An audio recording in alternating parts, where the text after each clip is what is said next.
So I had a couple things that I was working on in the background, and basically I've been running this thing all day. It's 100% CPU utilization throughout, and the frame rates weren't like disastrous, but they did not inspire confidence either. And I was thinking, yes, it's an extra cast. Yes, I'm going to lose a bunch of work, but either I'm committed to streaming the game or I'm not. And more importantly, um, like I want to stream this game. I actually really want to see what it's like. And so if I'm gonna take the time, like if I want to stream the game, I should stream it properly, and I should show it as best as I can, not just some kind of half. Well, we'll see. You know, we'll see how it goes, kind of a thing. So my apologies. I do have a couple of things which are loading up in the game, or sorry, that are loading up on my computer right now, which I'd like to deal with before fully locking in. But yeah, sorry for the trouble in getting things started up. Okay, that's ready to go. We can close down the stream.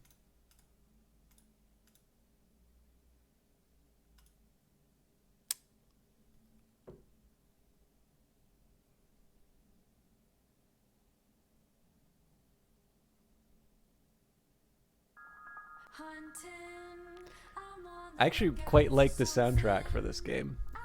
So we may need to play around a little bit with the volume and such. But yeah, so this is Boyfriend Dungeon. So first up, this is by Kid Fox Games, a Canadian developer based in Montreal. They have very kindly sent me some keys in the past, back when Victoria Tran was their communications director. Victoria's obviously gone on to, Among Us, but still very much a Kit Foxer at heart, I think.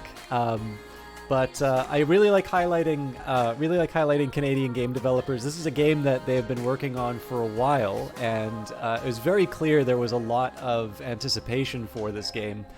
But just because a game has a lot of buzz, it's never a guaranteed thing. I was doing some research on just sort of Steam releases and whatnot. When I did that analysis, I was focusing on the games which were ranked in like the top sellers for a given month. And the funny thing about that data set was I had to deal with missing games from that even being a top seller on release on Steam was not enough to guarantee the continued existence of those games. And those are games that had been released within a year or two. So, I certainly hoped for the best, and if you'd asked me to like make a bet, whether or not this game would have been successful, I probably would have said yes. But we of course now live in a world where Boyfriend Dungeon was released, and it does seem to be that this game has found its audience. And I think Tanya Short, the captain of Kit Fox Games, has tweeted just generally positive things about the game and sales status and whatnot. I don't know what the expectations for it were, but I'm really happy. Of course, that also means that I'm late to the party. So I did mention that Kit Fox has sent out some keys in the past, and Boyfriend Dungeon is no exception here. So I was given a promotional key, to talk up the game. It's not a sponsorship. It's not any kind of, there's no money's changing hands. This is actually going to be my first impression of Boyfriend Dungeon, along with some of you. But it is always important to disclose that sort of stuff. And in addition to my, tremendous respect for Kit Fox Games and my desire to, highlight a lot of creative talent inside of, my country of birth. It's worth taking the time to recognize that I was given the key. I should also mention too that this game is available on the Xbox Game Pass, so I could also be playing. I do have access to Game Pass, so I suppose in theory I could. I didn't realize it at the time, but in this case it was I accepted the key, and it's worth mentioning. So we're gonna take a quick second here to do the credits. Oh, neat. So I'm not gonna pay attention to the. I'm not gonna pay attention to the credits anymore because I'm too busy trying to get the Dance Dance Revolution game. Oh, right. But no, I wanted to take the second here and give credit where credit is due. I also wanted to take the time to highlight the fact that Tanya Short and I don't know if it's Marcello or Marcello, and I apologize, but I know a few of you, and I think specifically because of some of the indie games that have been played on the stream, have talked about being interested in developing games. And it might be worth mentioning that you can actually see a couple of senior developers on this game in particular talking about this game. Oh, I messed up. Talking about this game and specifically showing sort of the Unity interface and some tools that they had made. By the way, there's some really impressive names on there. I keep forgetting that Tanya Short, in addition to being a wonderful sort of supporter and ambassador for indie games, one thing that I hear sort of locally from people is just how open how open she is with advice and just kind of giving people help. I really apologize to the Kickstarter backers. 49 pages is a lot. But Amir Rao, that Supergiant, Ryan Clark of Brace Yourself Games, definitely some really impressive names in the special thanks. As if, of course, the Kit Fox Games names were not already impressive on their own. But I wanted to take the minute to highlight that. Mostly just because for those of you who have been inspired by some of these games, or some of you who are saying it's like, oh, I wish I could make games like that, the Unity Twitch channel specifically has two people who worked on this game showing the tech that they had developed to make the game. And I thought it was a really interesting interview. I'm sure there's a few other notes that you can take a look at in terms of just seeing what's up, what's some other details in terms of how the game was made. But I did want to take the time to highlight that as well, just because, I guess the best I can say is that there are lots of opportunities to learn these things and potentially even see the people you respect and admire the most, to sort of see how they've made some of the things that might have inspired you, or might, maybe things that you sort of say that you wish you could make. If you look, you'd be surprised at how often you will actually find people being very open in terms of talking about how they pulled it off. So with that in mind, it's a long introduction. Let's jump into Boyfriend Dungeon and see how it goes. This game may include references to unwanted advances, stalking, and other forms of emotional manipulation. Play with care. There was a little bit of discussion around this. I thought people were actually quite unfair to the game on this. And in fairness, like, I'm not the best for to answer that sort of stuff. I'm maybe, obviously there's going to be my individual experiences. There's going to be my I'm trying to decide whether or not I want to totally randomize or if I just design something for myself. Yeah. God, I didn't even think anything about making a character.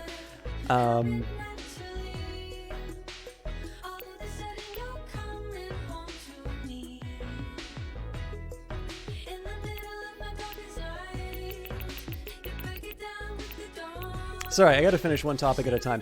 I was really disappointed to find out that apparently one of the voice actors was, apparently had received some, I don't know if it was threatening or, just unkind, whatever it was. Obviously, nobody should be harassed over a video game. But I think also the...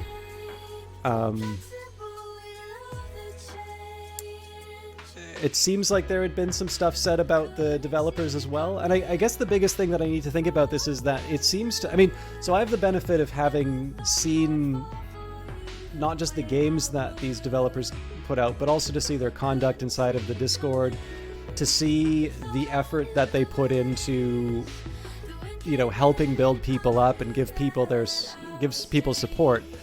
And of course, this doesn't mean, I don't ever think it's right to think somebody's above criticism. But I do wonder sometimes if it's just... Like, I sometimes wonder if we've just gotten so used to jumping on a bandwagon every once in a while that if there's a point of criticism, you will... Like, there's a tendency to just sort of latch onto it no matter how reflexive it seems. Like, it seems to me that this game was sort of made with the best intentions. And whatever the... I guess I would... Given the fact that it seems to be something about... There seemed to be it got to a level of threats. I kind of need to wonder if, you know, whatever productive discussion gets lost as soon as it gets to that level. I'm really not articulate. I actually didn't plan on talking about it, but I remember they added the notification on it. That might be the old notification, incidentally. I guess what I want to say is that I would hate a productive discussion and developers who are really making what I would think are the right moves to be buried under criticisms made in bad faith. And I suppose there's just... I don't know, I guess I wonder why it isn't possible to just bring it up normally to... you know, to the parties responsible. Like, I imagine at the very least, there's nothing that I've ever seen from Kitfox or, you know, the talent that it's hired to suggest that they would do anything other than, you know, listen to the voice. I mean, obviously they made the change based on what was going on, but I don't know. I hope people are able to enjoy this game because I think very highly of them. And what I particularly like is how, like, when I see people kind of piling on a group of people that I think very fondly of, I tend to get very mean. Like, I tend to actually react rather strongly to that sort of thing. I suppose what I like is that, and maybe I think this probably I mean, most of the stuff that I'd sort of seen was from Tanya's Twitter. I think it probably speaks to the type of people behind the company that they were able to turn what was almost certainly a very negative experience for them into something positive, and to be able to sort of take the kernel that could form the basis of an improvement, and not necessarily let the whatever malice was behind that, you know, not let that ruin the improvement. But yeah, I don't know. It's a shame because I really think I think we would be better off if we saw more studios like Kitfox, not worse. Anyways, maybe I should think before I jump into those conversations about things. I am going to customize my character here. So I'm going to be Alfred. I am going to be playing... I occasionally do jump around in terms of pronouns and characters and that, but I'm going to play a he.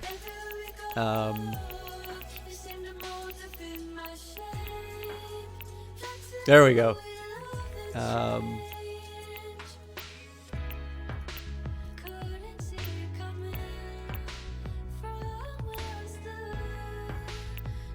Are you ready to begin? You can change your character anytime while in the apartment. This game sometimes sends you supportive text messages from a character named Mom. Is that okay? If you answer no, we will disable these messages. Yes, that's okay. Final boarding call for Verona Beach. All passengers, please board immediately.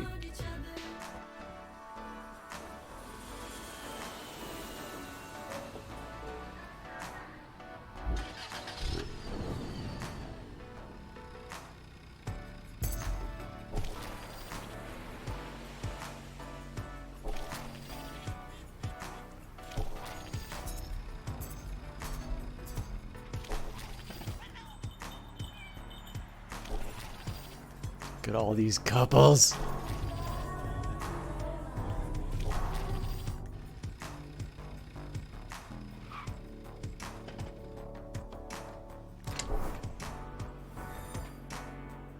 Hey, welcome to Verona Beach, cuz. It's me, Jesse. It's been a long 10 years, huh? Your mom said you'd grown up, but I had no idea. You're so much taller. Thanks. Sorry, I just remember you as a little kid. Cousin problems. I was in college, and you were like in the 5th grade or something. Back before California. Doesn't matter. Come on, I'll show you your room for the summer. He leads you upstairs. You can stay here until my lease runs out in September. I moved out to live with my partner last month, so you get free rent.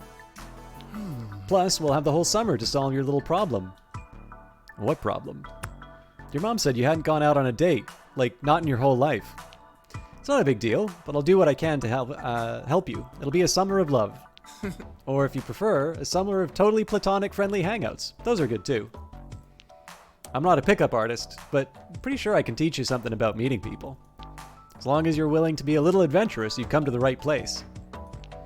Verona Beach is a town for lovers, so it's best to just keep your eyes and mind open.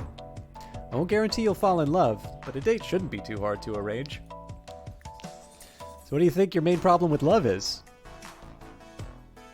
Ooh. Nobody appreciates me. Possible. That's the kind of thing a jerk would say, just so you know. First step in love is finding someone with similar interests and talking to them. Uh-huh. So let's get you some confidence. There's a new fitness fad in Verona, perfect for meeting people and facing your fears. You have to have an open mind, though. You ready? It's dungeons! Not sex dungeons. Though I guess there are some parallels. Never mind, don't think about that. You know, dungeons like video games, or D&D, like that, but in real life. There's been more monster infestations lately, so people kill them for money. It's great for building confidence and also getting a workout. Plus... Wait, hey, I wanted to ask, can you turn into a weapon? Maybe, can you? Nah. But maybe you can. Give it a go. You squeeze your eyes shut and imagine turning into a sword, long and sharp. You open your eyes to see if it worked. Nope, your hands are still there. Same old you. Oh. Aw, don't look so sad, cuz. You can't do it, right? Me neither. Guess it doesn't run in the family. Transforming's big in Verona Beach. Around here, people like us are called wielders. At least around the weapon folks. You'll do great. Especially after you get a combat lesson from a sword friend of mine. I arranged one for this afternoon. You feel your heart start to thump heavily. Meeting someone? Already? Jesse's eyes widen and he shakes his head. Stop. Take a deep breath. It's not a date. It's a lesson. He's a bit of a straight edge anyway. Remember, wielding isn't romantic. Perfectly platonic friends can wield each other, okay? The important thing is that you're stronger together. So whenever you're ready, get out there and go to the mall. Why the mall? Dungeons are apparently about facing your fears? I don't know. Ask Isaac. He'll be waiting inside. He's a fencing teacher and a perfect professional. And in the meantime, I'll set you on a proper date. Always check your text messages. Jesse goes to leave and then pauses. I forgot to give you a little tour of the apartment, but this is sort of all there is. All yours. I have ideas on how you could use the shelves and desk, but we can talk about that after you've settled in. Feel free to use the mirror anytime if you want to try some new looks. No pressure. See ya. See ya, cuz. Jesse leaves. Hey, it's Jesse. Now you have my number. Don't forget to meet Isaac at the mall. Smiley face. Also, I just saw on the news that there's a weapon thief out there. Weapon people are going missing. Stay safe. Praying emoji. Do I want to change our look so early? I don't think it... Oh, clothes. All right. I could do a cute mini dress. I could do another cute mini dress. Another cute mini dress. Let's go in red. And a bucket hat. Not ugly, just looking good, Habibis. And yeah, I rap. All right.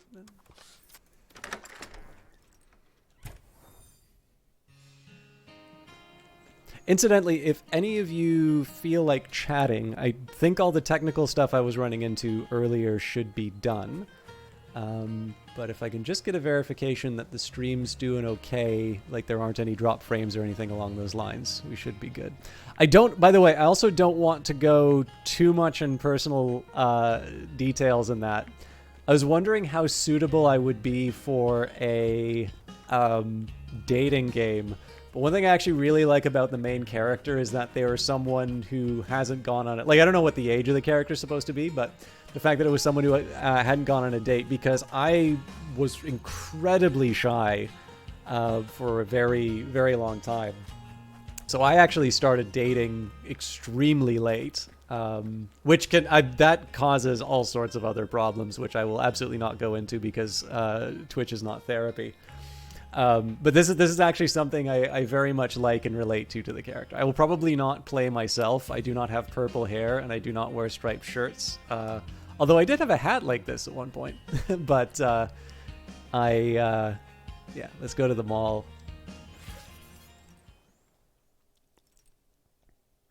Yes, this is one part of the character's biography. Like Verona Mall, Dungeon Fear, undiscovered, or whatever the term they used was. Oh yes, very important detail. So if you go into options, you can pick your beverage to heal. I don't know if they explain what they are when you mouse over it, but you've got bubble tea, and I don't mean to disrespect bubble tea. Bubble tea is fine, you know. I would not refuse a bubble tea, but clearly, if you want to improve your health, there's a good old-fashioned cup of coffee. In fact, I have one in front of me right now. And it's black coffee. No adjustments, just pure, simple, hot coffee. So this is, of course, the canonical and most important option that you will make in the game.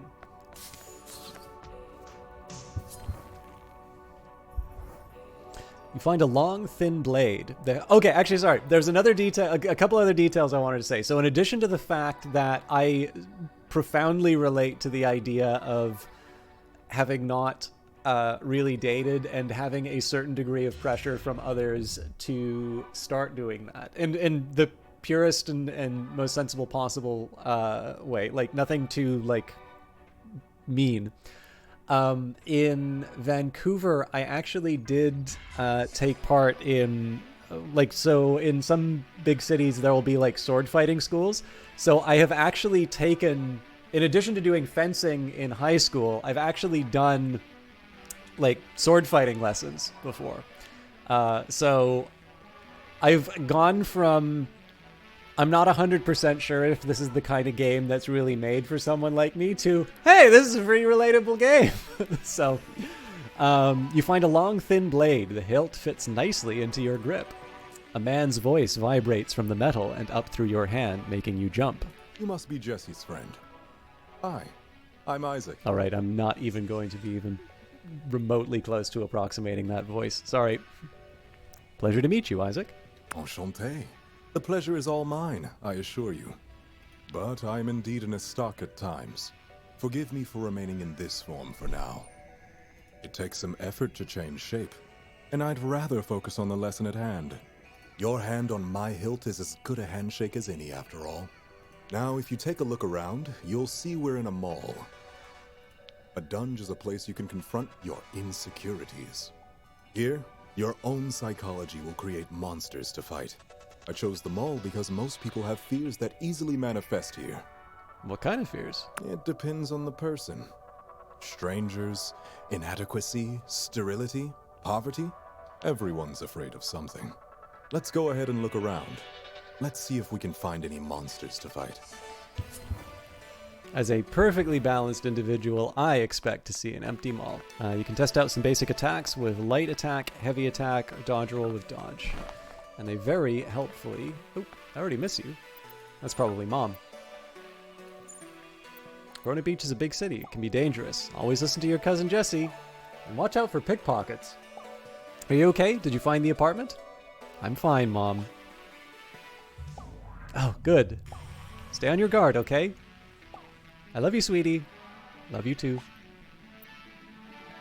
Be good.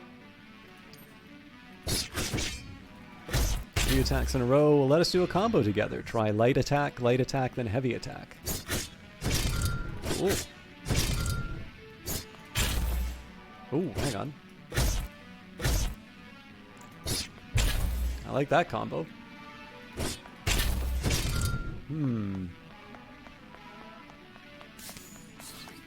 Oh, there's a monster. Let's show it who's boss.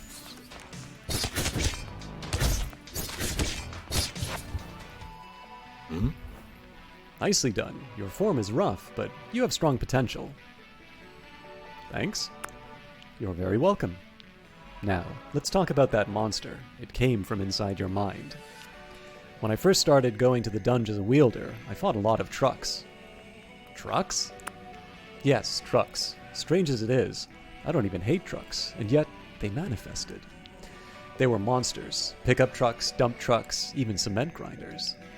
It's because I had some issues around masculinity in boyhood, probably from my father. Eventually, I worked through that and killed a boss monster truck.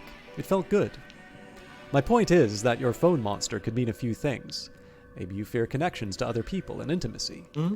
Maybe you fear helplessness, crawling like a worm the way it did. We'll figure it out the deeper we explore into the dungeon. How deep does it go? As deep as your insecurities, so in a way, it's up to you. We'll just go as deep as we can today. If we get too tired and collapse, that's okay. We'll just still get to keep any treasures that we find. To avoid fainting, look for beverages, tea, coffee, that sort of thing. Keep your spirits up. You can hold up to 3 at a time and use them when you need them. One last observation. You can use the power of zines in combat. Press the zine button in your press the zine button to use your dragon zine and breathe fire. Maybe later you can find a new zine, or even make your own.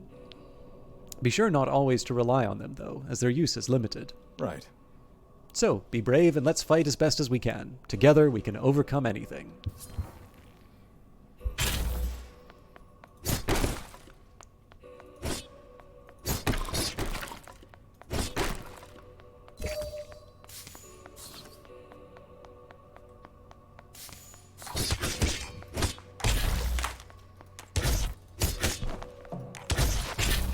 I haven't really, well, that could have gone much worse. I didn't get any damage. What do you mean it could have gone much worse? I'm not really doing the combos like you talked about, but we'll see how it goes. What's that? I probably shouldn't waste the healing just in case. It's a sword. How did it get here? The hilt is cool, almost cold to the touch, but it quickly warms under your hand. The blade begins to transform.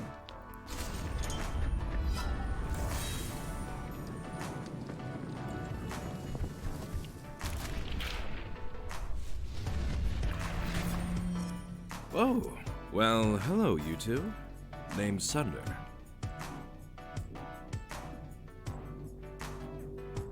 Well, there goes my body image. Isaac Brooks. Pleased to make your acquaintance. Unusual to be here without a wielder, no? Hey, Colfax. Yeah, so if you are not familiar with this game, the premise of this is that it's a date. So this is by Kit Fox Games. I think this project might have actually had its start just shortly after they made their game Moon Hunters.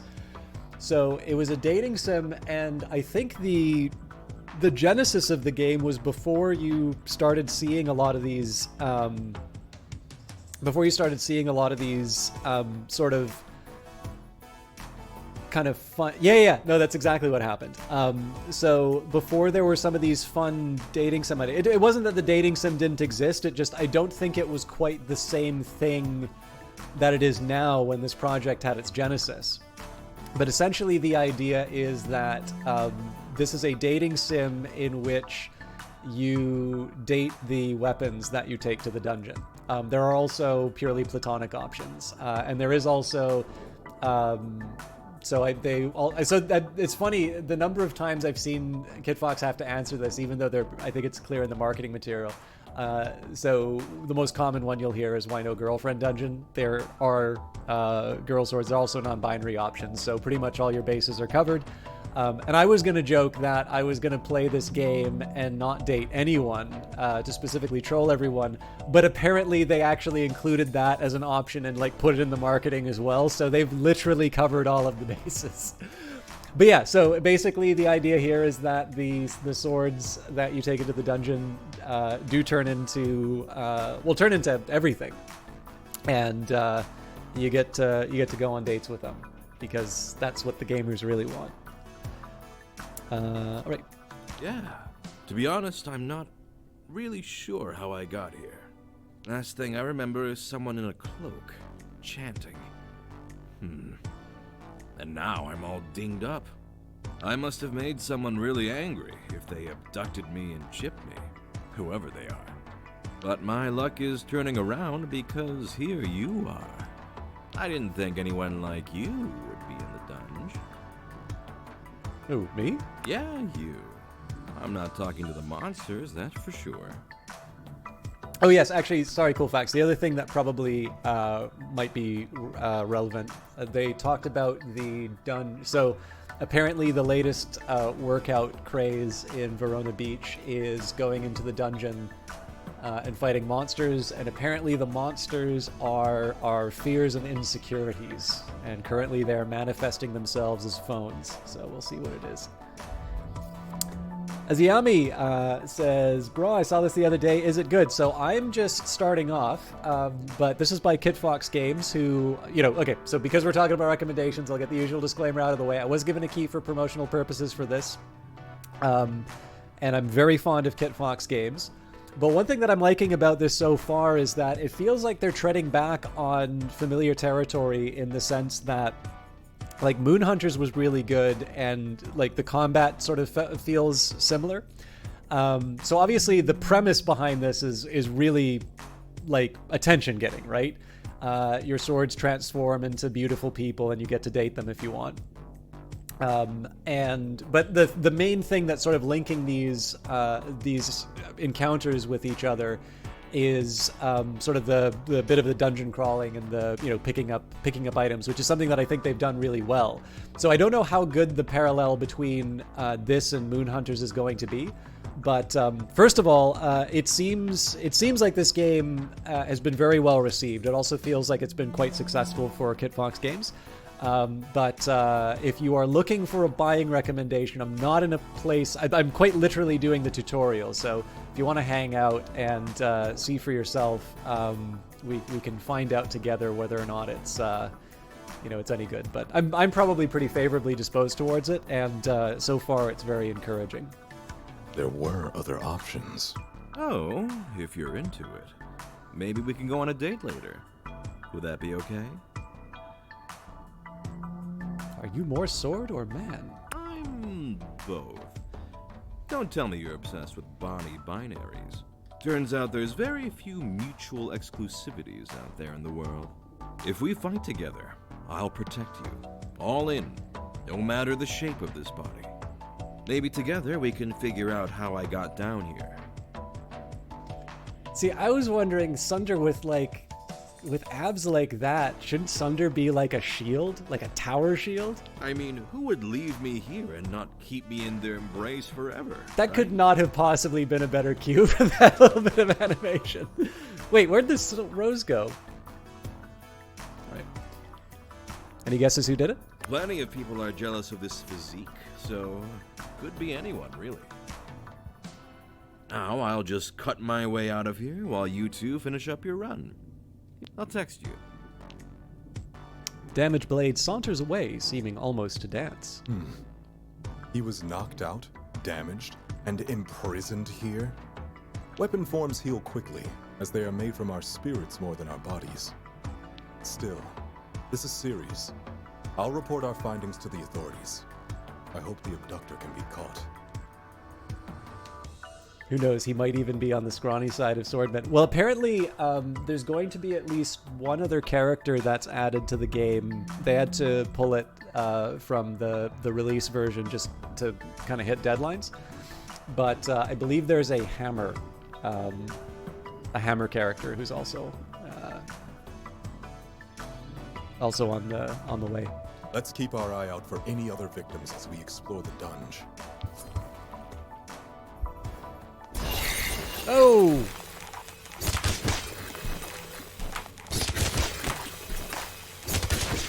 I'm trying to do the combo.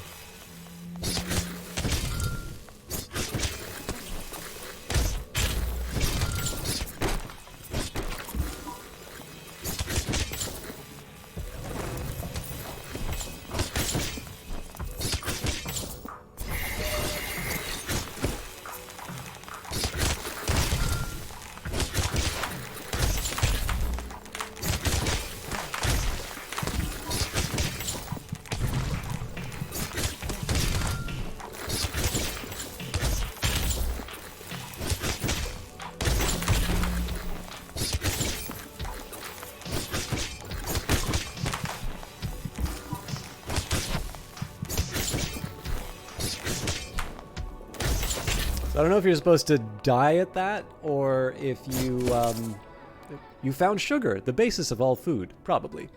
So I don't know if you're supposed to die at that, or if there's just a really big ramp up in the difficulty, but...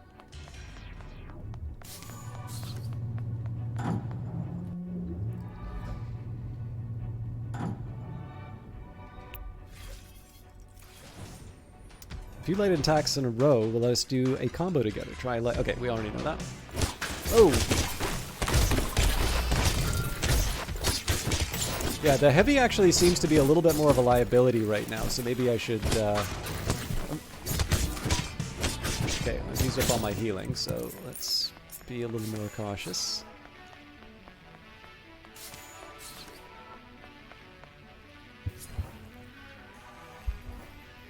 The hilt is wrapped in several layers of leather and the double-edged blade is chipped.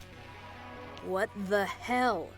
Could you not just, grab me without warning?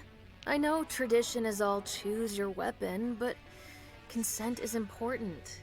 I'm sorry. No, it's okay. I'm sorry too. I didn't mean to snap, I'm not sure what's going on. I was out at night, as you do, and then, bam! I'm here, my blade hurts, monsters everywhere. I'm Valeria. Nice to meet you. Sort of. You were abducted? I guess so. And damaged, too. Normally, I'd switch to human form around now, to be polite.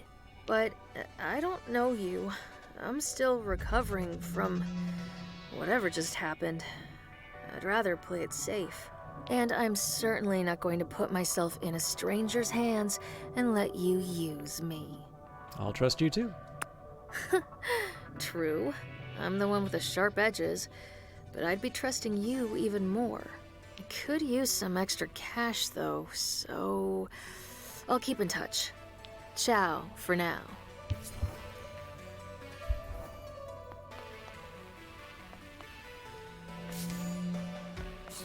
Sword. Oh, okay, so I think that's dialogue from earlier. Let's see if I can grab. Ooh.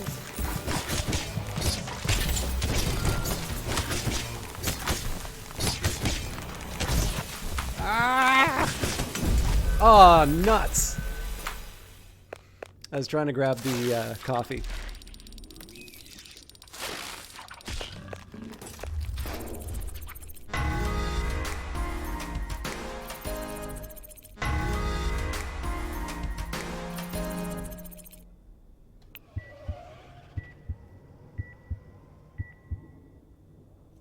You feel the paramedics gently bring you to the surface and back to consciousness. You're bone tired, but otherwise unharmed. You realize you're still holding a sword. And that concludes our first lesson. Would you mind releasing me? Let go. The blade begins to transform.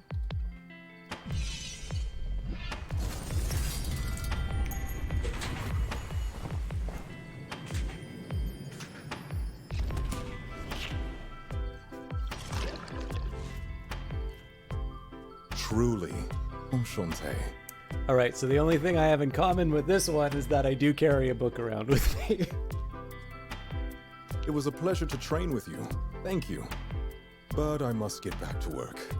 If I may say, Your fencing style is rough, but has unusual potential. You gotta wonder who put walking TVs in the mall dungeon. Well, presumably it's communication or media.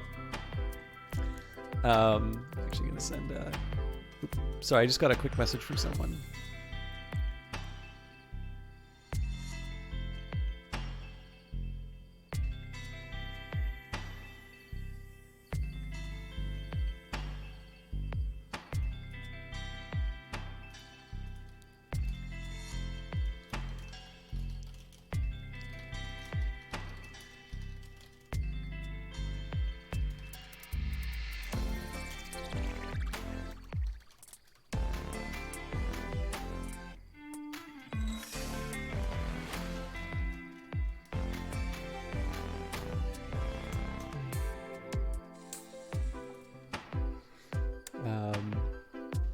All right, sorry about that. Do you also carry around a glass of wine? No, I do not carry around a glass of wine, although that would be awesome. But yeah, no, like, so the worst thing is, I'm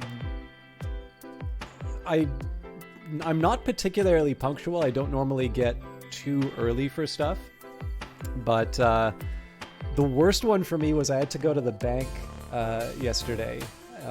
All good stuff. But I've been reading a lot of like textbooks lately, so I seem like a even nerdier than I normally am. If you're interested in refining your form, come by my office. I have the gear necessary for lessons. We still have no leads on finding the source of your insecurities that form these monsters. I think I still might have some of my fencing gear now that I think of it. It's really old though, so feel free to call upon me in the future when you need a dungeon delving partner. Until next time, then. With a small bow, he strides away. Dear Alfred, I'm available for less. Oh, here we go. Let's see what Cousin Jesse has to say. Did you make it to the dungeon? Report in, soldier. I met the sword man. So, how did it go? Wait, don't answer that. Let's talk in person. Okay? Thumbs up emoji. I'll be right over. Hey, cuz. I heard you, picked up Isaac. And he says you're a natural. He's a good teacher. He's one of the best dudes I know for sure. Thinks a lot about how to improve the world. Ah, so the Cool Facts makes a good point. It's not just a fear of flip phones. Those are also cathode ray tube televisions. So I think it's pretty clear that our deep-seated insecurity is old technology. Hang on, is that Moon Hunters in the background? It's a really cute. It's a really cute touch if that's true. Yeah. So clearly we don't want to become irrelevant. Anyway, I'm glad it worked out.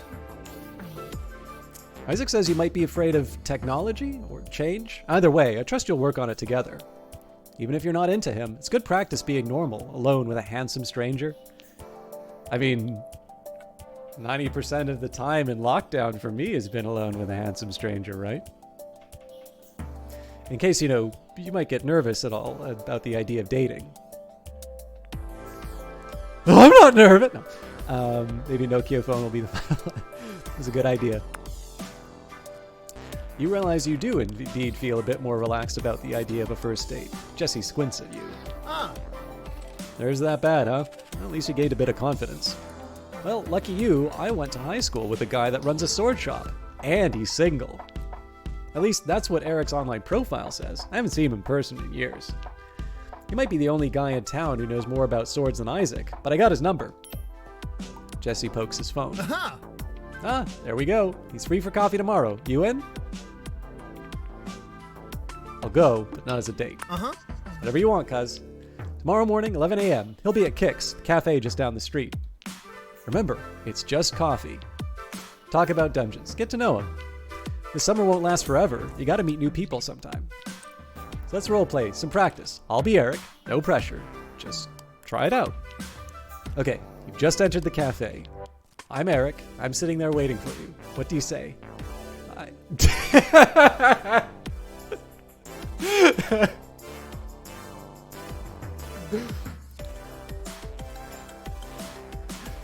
I saw him. He walked into the cafe, slapped his hands together, rubbed his hands, and said, "Date time!" Hi. You try to say hi, but your breath catches in your throat and you start coughing. Maybe try in a mirror tonight. This might be more work than I thought, but that's okay. You'll do fine. Practice makes perfect. See ya. Good luck tomorrow, cuz. Jesse leaves. You have a few extra hours. How will you spend the evening? Do you do recon before? All right, chat. Does anybody here do recon before their dates? Browse the internet. We gotta go for a walk. You wander around for a few blocks and find a nightclub nearby. We are definitely keeping walking. You keep walking and come across a park. It's mostly empty for the evening. You listen to the crickets and feel more calm. Eventually, you head home and go to bed. You wake up paralyzed with deep, inexplicable fear. Today will be your first date for the rest of your life. What if? You're not even sure what you're afraid of, but it feels like you can't breathe. Count to 3, inhale. Count to 3, exhale. Like we learned in Wolfenstein. Does the hipster thing count? I guess it's my apartment now, but I noticed there's like coffee on the shelves. Is that a hipster thing too? Count to 10. You slowly count, focusing your thoughts. 1, 2, 3. Eventually, you feel a bit better. You get up and walk down to the coffee shop. Welcome to Kids. I think the man in the corner is waiting for you. You look around and see someone waving at you. Hey, you're Jesse's cousin, right? I'm Eric. Now tell me everything you know about swords. Do you prefer one or two-handed? Hi, is this small talk? I mean, one-handed, we got the implication with Eric. Yeah, let's totally do this. Hi, is this small talk? Yeah. Hello, I'm human. I eat food and breathe air. How about you? Ugh. Yes. Oh, a human too? How surprising. Blah, blah. Look, I don't mean to be rude. You're attractive, obviously. But I run a business. I can't waste time. All right, I hate this guy already. Surely we can jump straight to the shared interests. I sometimes like the speed of one-handed weapons, but it's a rush to use the heft of two hands. He waggles his eyebrows playfully. Jesse said you're a dungeon crawling type, so I thought I'd offer my help finding a weapon. Can you become a weapon? Nah, that's not really for me. Totally cool if you're into it. My shop only sells pure steel, some imported, some made on site. Maybe I could give a discount to a fellow enthusiast who'd give my blades a good home. You seem like the kind of man who appreciates fine craftsmanship. So you're a smith? Exactly. Take raw, dirty hunks of metal and with finesse and strength, turn them into art. Well, I try anyway. I'm still learning. Video tutorials can only teach you so much, Maybe someday I'll make something beautiful enough for you to wield. Missed opportunity to give him a British accent? You mean for the game or for me? I'm pretty rotten at accents. But for now, here's a gift to a fellow craftsman. Maybe you can do something with these. Strong but flexible, like I want to be. You found plastic, a modern miracle. How many of you have seen the movie The Graduate? You found a bracelets recipe. Check it out at your workbench. You think you could make something out of this stuff for the game. Hey, Nightalian, am I a boyfriend or a dungeon? I am not yet a boyfriend, but I may be the dungeon.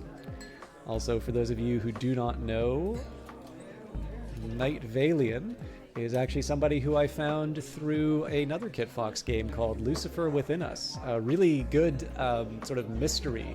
Quite different from this game here.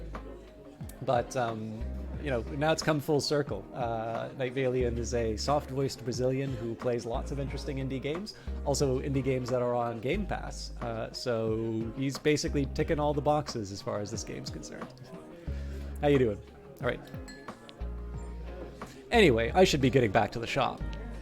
Want to go on a proper date sometime? Maybe I need more frivolity in my life.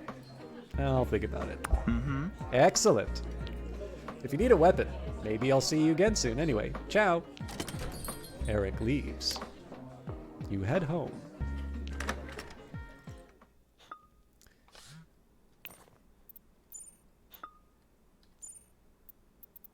You did it! You went on a date, sort of. Heart emoji. How'd it go?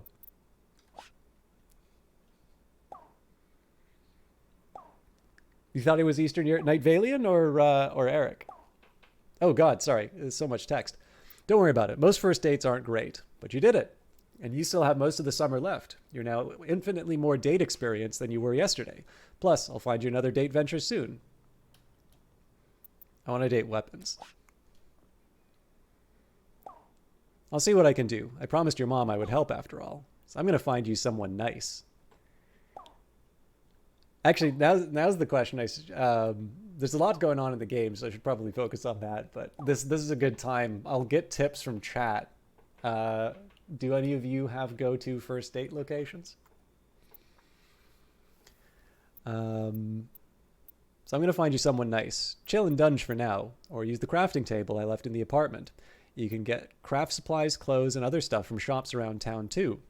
I'll let you know when your next date is set up.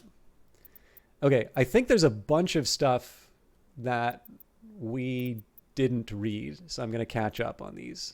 So, Dear Alfred, I'm available for lessons. I'll provide equipment at my office, Brooks Associates. If you wish. Sincerely, Isaac. It's not a letter. I must study the vernacular of texts. Perhaps you can instruct me at our meeting. Looking forward to it.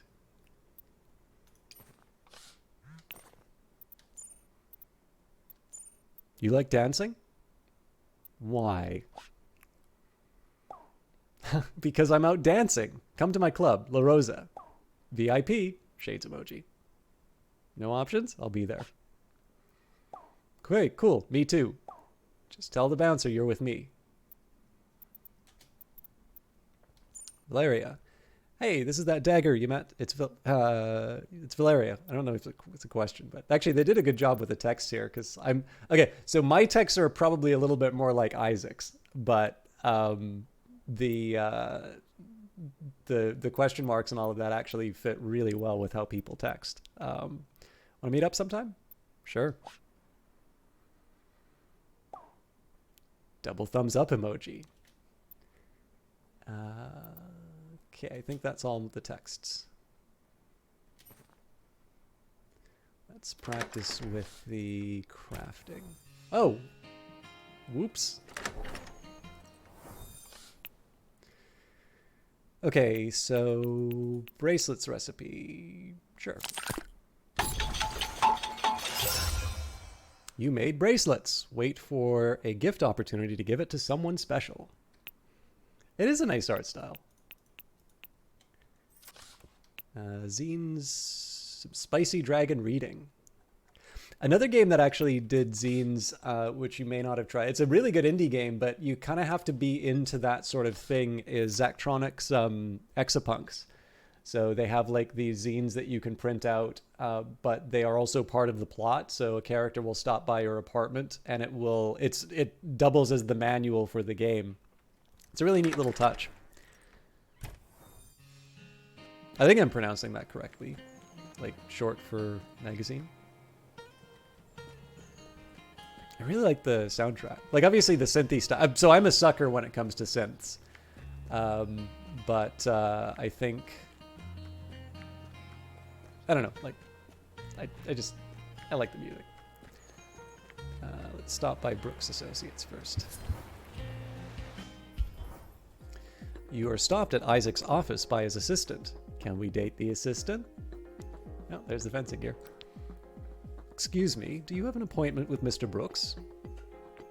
Yes? Well, hello. Alfred, you made it. Christine, Alfred is always welcome here. Yes, Mr. Brooks. It's good to see you. I was hoping you'd take up my offer. Let's begin. Do you prefer foil, saber, or épée? I definitely did a lot of foil. So, you wish you were more precise and disciplined. Interesting.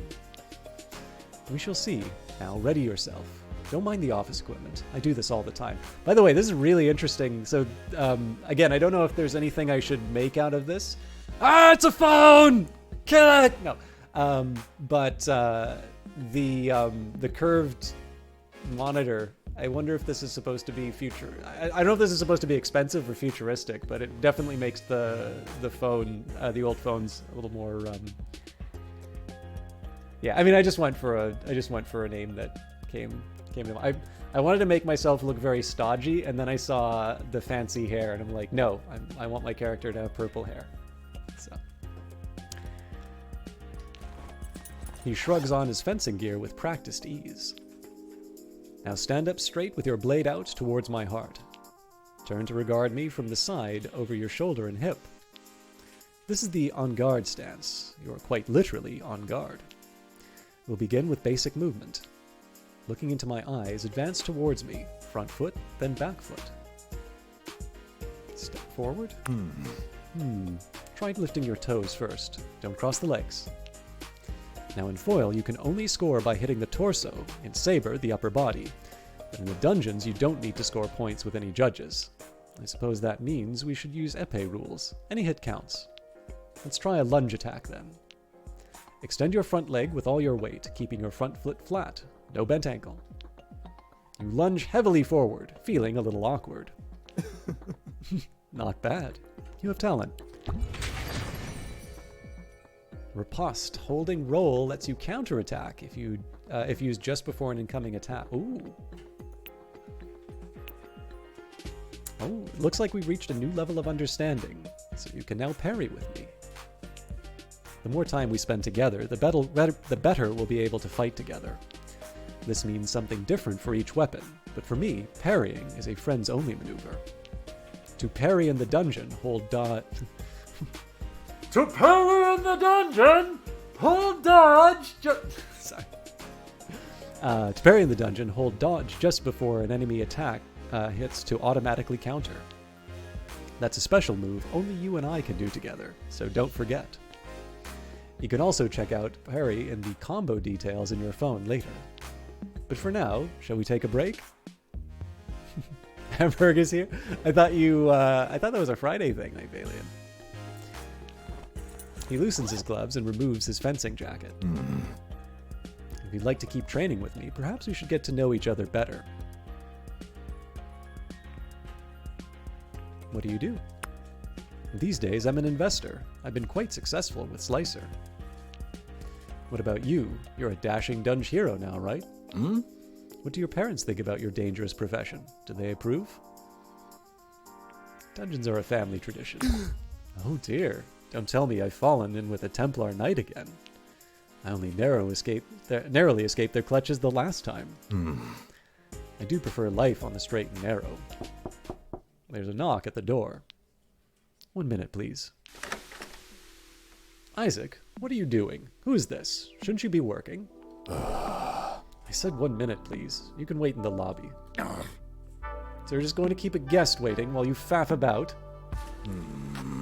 Vincent, you're only 20 minutes early for our appointment. Sorry, you're 20 minutes early for our appointment.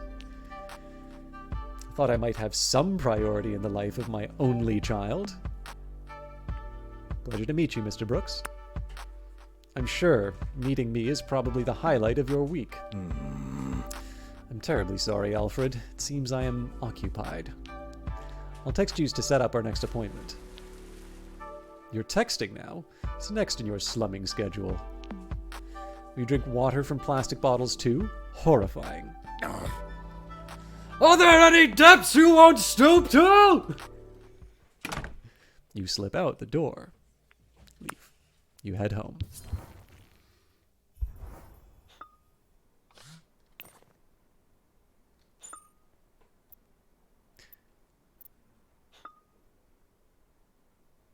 What is the appropriate number of Y's to write in a text?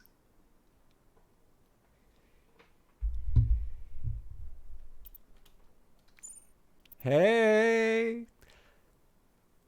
Actually, isn't the rose emoji like a communism thing? Ace Cool Facts rebranded, so I can't ask. I could have sworn there was like a Rose Twitter thing is like you really miss the old ways. I'm really glad Jesse introduced us. Hi. Should come by Naked Steel sometime. Our scimitars have scintillating curves. Special price for a special guy. Rose emoji. What do you say? No thanks. Social democracy thing. Okay. I'll just say, pretty please, check it out before you judge. I'll be waiting and hoping. Honey, I know you're always been afraid of change, and I'm glad you're facing your fears. I believe in you. But Jesse says you're fighting monsters? I hope you'd pick a less dangerous career, like cobra wrestling or wreck diving. I have healthcare. That's no reason to take more risks.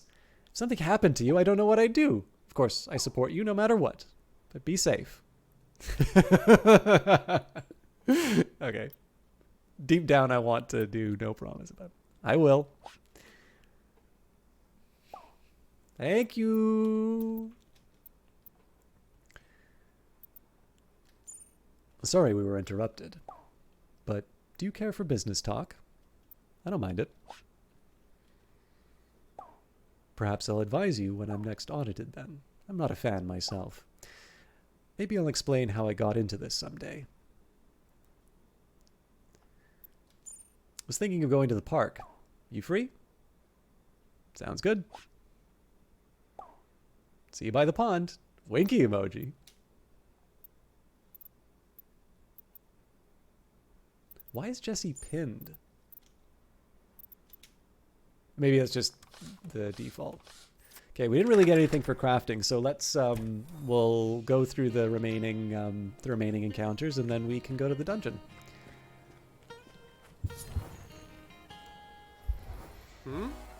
Name? I'm with Sunder.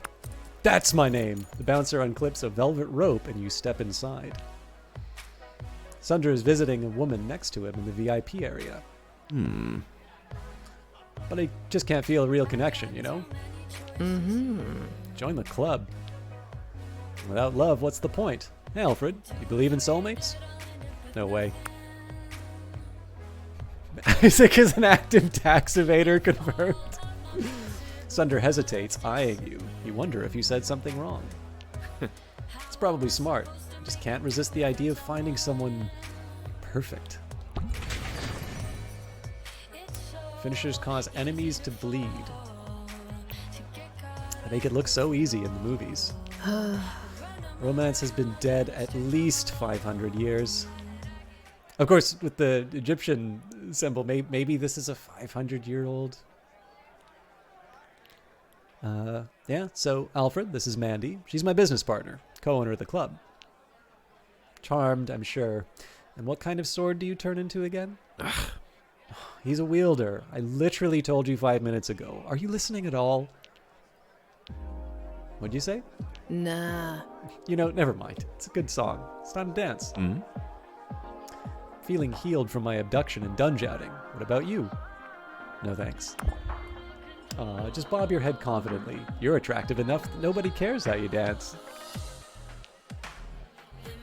Mandy kisses the bouncer on the cheek as she leads you and Sunder to the dance floor. Sunder mostly sways and sips his drink, but Mandy dances with abandon. You can feel the music thumping in your chest. Play it cool. You bob your head to the rhythm. Mandy takes it as an invitation to dance very, very close to you. Sunder smiles and leaves the dance floor in the direction of the bathroom. Mandy leans in, her breath warm on your ear. You should really be careful, little one. Sunder eats up lovers one by one. He seems nice, but he's double-edged. I know you're not looking for a soulmate, but Sunder's using you. Part of it is his addiction, but he's too selfish and violent to be a good boyfriend. Violent? Yeah, and in my experience, no matter what they say, people don't change. But I like you. You're sweet. I'm just trying to help. Be careful. Anyway, I'm gonna go. Good luck. Mandy kisses you on the cheek and leaves. The crowd parts around a sword that seems to be dancing its way towards you. Mandy left, huh? Just us two now. Let's enjoy this moment while we can.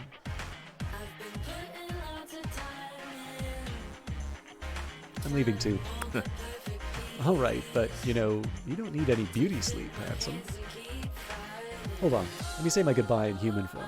I want to look into your eyes. Let's go to the dungeon again sometime, yeah?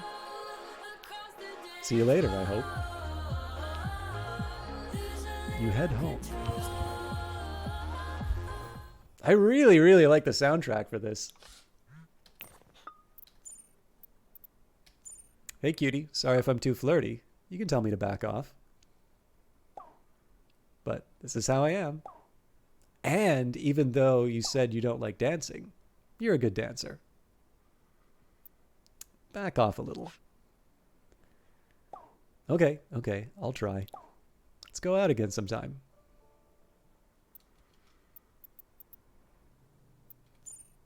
Jesse says you went out on a date.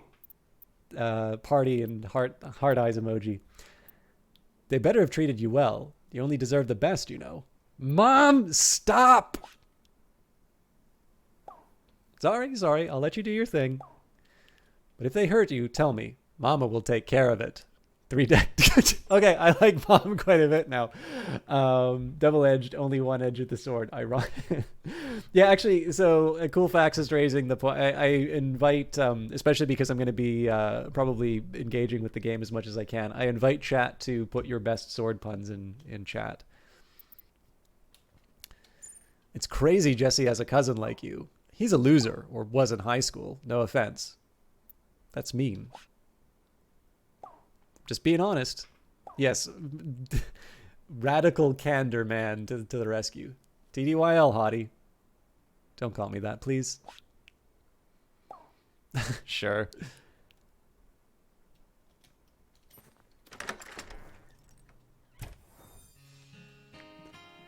So I'm pretty sure I know what Valeria looks like from the trailers, but I don't... obviously the portrait isn't there yet, so... You arrive at the park, but you don't see anyone at first. Then you notice a metallic gleam on the bench nearby.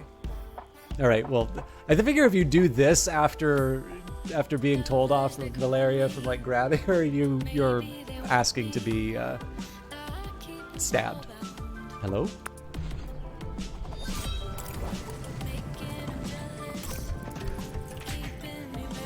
A painter.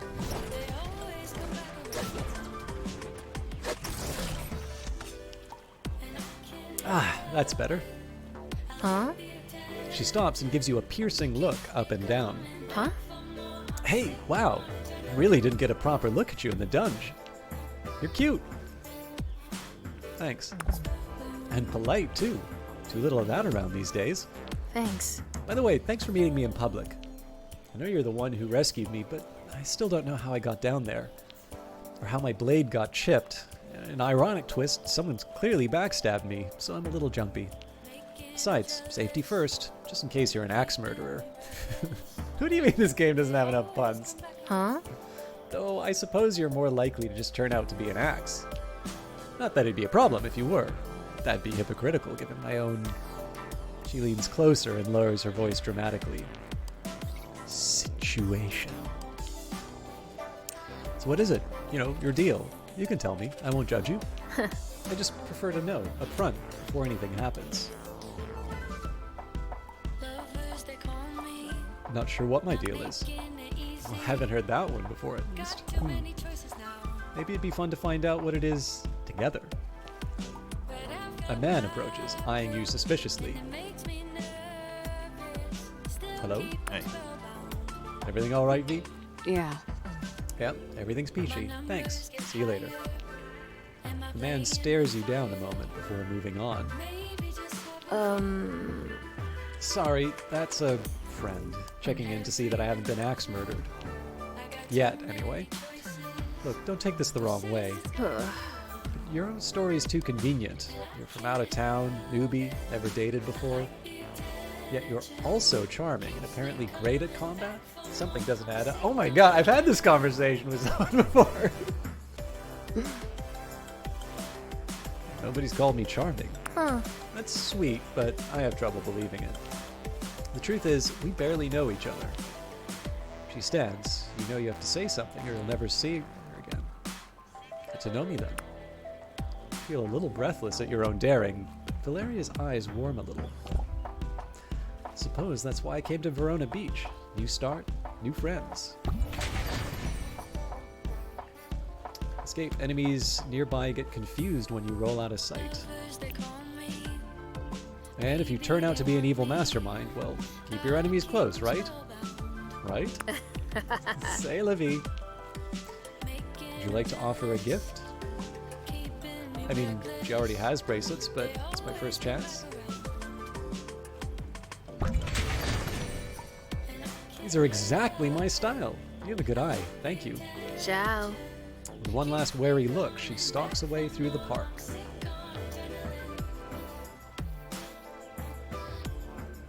You head home. On your way home, you find a rose on your doorstep. The note reads, "Thinking of you, Eric." You carry it inside. Next time, a real date? Oh god, there's a lot.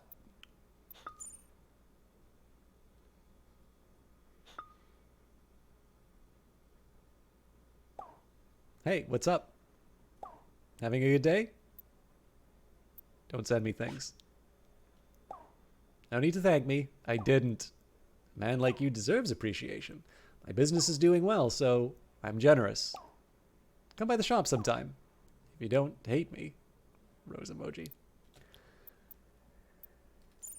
Jesse said you're fighting your inner demons in the Dudge, so it's kind of like therapy, but with swords. Yeah? Hey, Sundaraj. Oh, hang on. Is that, would that be the same Sundaraj credited with the animations in the credits? If so, congratulations on what I'm hoping is a very successful release. And great work. Yeah, I'm liking this quite. I'm obviously very, very early on in it, but obviously I think very highly of Kit Fox. I mean, there's a whole bunch of stories that I can tell, but I'll leave it there. But credit where credit is due. Do you maybe just for the benefit of anybody in chat, do you have any social media to follow that I can tout? I have the Kit Fox one, which was already tagged in the stream, but I figure people who want to follow and check out people making interesting things can do that. So also sorry for breaking any potential well, I guess you've got your name, but anyways, I'll keep reading the text. Well, that's good. Sounds healthier than I thought. At least if you don't take any permanent damage. Therapy is important, especially when you're feeling on edge. Winky emoji. I've never told you this, but I went to therapy for 12 years. It helped me grow and level up as a person. I just like to fight. No. 12 years? Are you okay? Yeah, it's totally normal, kiddo. No worries. Heart emoji. A small Twitter, but I'll let you continue with the playthrough first. Yeah, no worries. I mean, my Twitter's... my Twitter and my Twitch is small, but... I don't know. It's just one of these things that's nice to do. I've had the good fortune of just running into lots of interesting people being able to do streaming stuff. So it's nice to be able to, I try not to keep that just a me getting the private benefit of getting a chance to check out everybody's Twitters and things like that. So I always like to encourage people to, join things like the Kit Fox Discord or the Brace Yourself Discord and all of that. All right. Hey, you up? Uh-huh. Heh. I was feeling extra sharp today. All right. I remember this. Okay.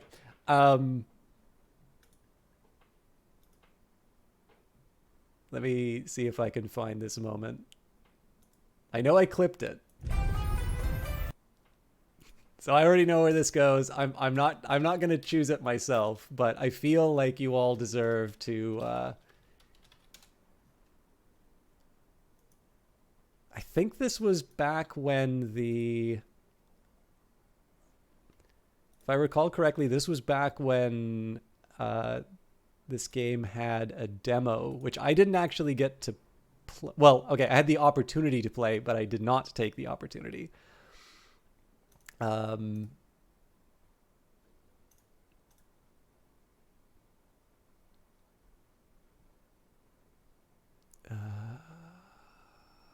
have no idea how to even find. I'm so sorry. I'm not going to drag it down too much.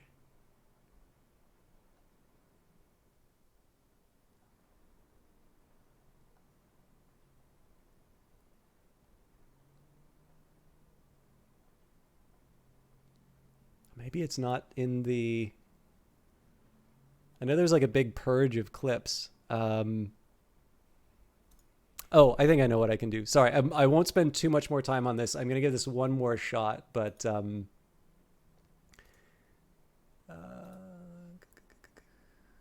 I've created...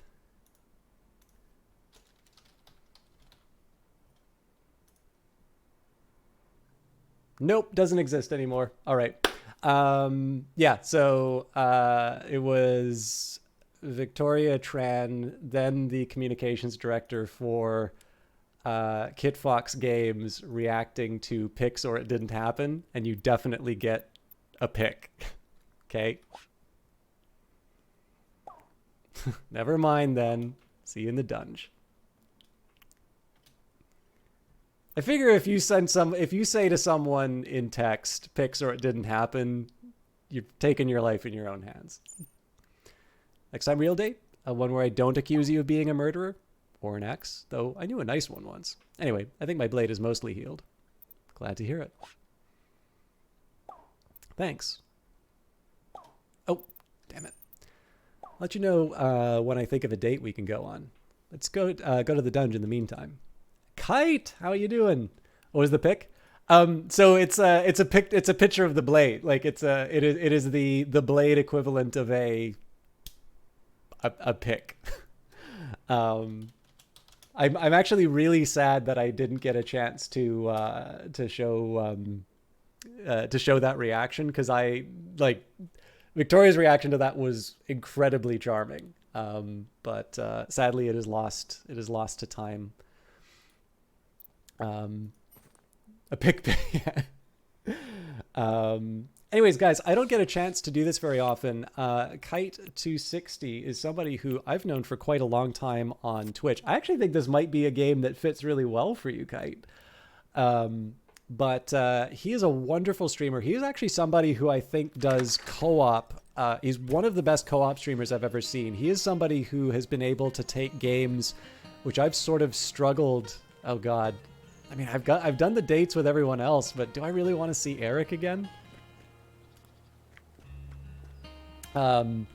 Anyways, like I don't mean to make it sound like, you know, I like stream games with jerks or anything like that, but I've definitely found like rapport is not something that immediately like happens, right? There's going to be some people that you can kind of work with well. Like a great example would be A Way Out with Johnny Big Time. Like obviously he and I tended to do a pretty decent job of being able to riff off of each other. What amazed me is that Kite seems to be able to do that with everyone. Again, it's a hard one to say just because you can't know it unless you've experienced it yourself. But again, he's just a really generous, a really nice guy. Somebody who's been incredibly supportive of a lot of broadcasters that I know myself. And I definitely strongly recommend. I don't always get a chance to show them. Oh man, I'm so sorry to disappoint you, Cool Facts, but I want to experience all the content. Let's talk to Eric. We keep it arm's length. The shop smells of dust and oil. You spot Eric behind the register reading a book. Oh, you came. Oh, Alfred. Hi. I'm so glad you're here. Sorry. Slow day? No. There were lots of customers here before. Really. Let me give you a tour. Verona Beach knuckleheads mostly want switchblades and razors, but we carry the finest blades, some even made on site in my private smithery. I also teach classes at Verona Beach College about the history of war. See, this guy has redeeming qualities. Although I will 100% admit, like, his conduct is not... So, okay, I don't quite know where this is going. I would have guessed that this is the character when they sort of talk a little bit about the stalking and whatnot. I am not gonna go out of my way to look for the... My god, these things are huge. I actually feel like Kite is somebody who could tell me details about every single weapon on the shelves here. So here's... I'm not necessarily looking to excuse or to give the... necessarily look for redeeming characteristics in people who are clearly behaving in an unacceptable way. But given the fact that we're meeting this like they're positioning themselves as being very successful, and you know, we come into the shop and there's nobody there, and the fact that, you know, they're kind of, well, they're calling other people knuckleheads, or they're dragging down our cousin Jesse. I think the big thing about this is that you can be dealing with someone who is actually quite a bit like you, who is expressing their insecurities, who is, or has their insecurities, as somebody who can actually be a very sympathetic character, save for the fact that they have not been able to express them in a healthy way. And that doesn't excuse the behavior. But this is actually something that Brian on the Rocks is much better at than me. He's that friend of mine who works on Apex Legends. And obviously, somebody who works on that game is going to have to deal with a lot of really unfair, really baseless criticism.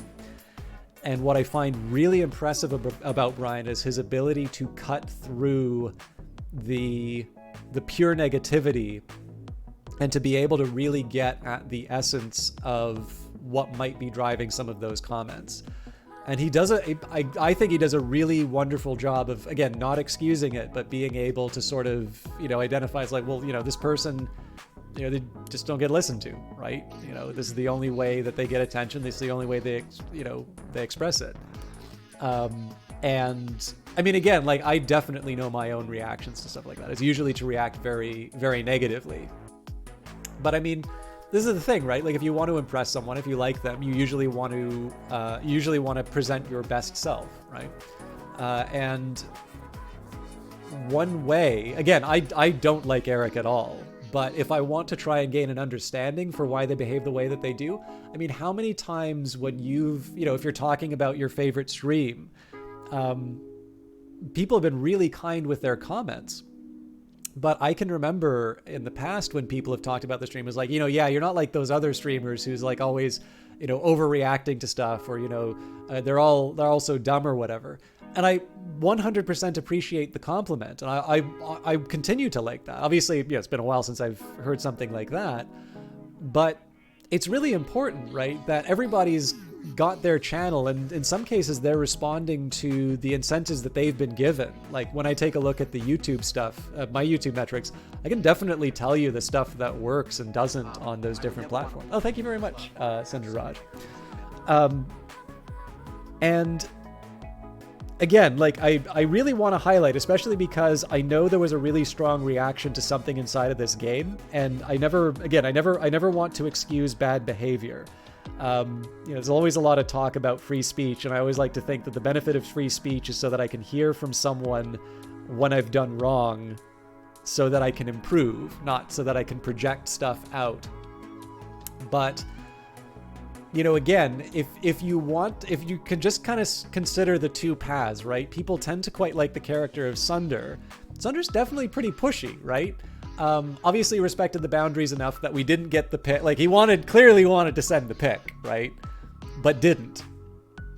Eric is somebody who sent us a rose. I don't know if it's specifically timed that way, but like in one case, Sunder gave us the. By the way, I really apologize because of the connections between the names, but Sunder gave us the option.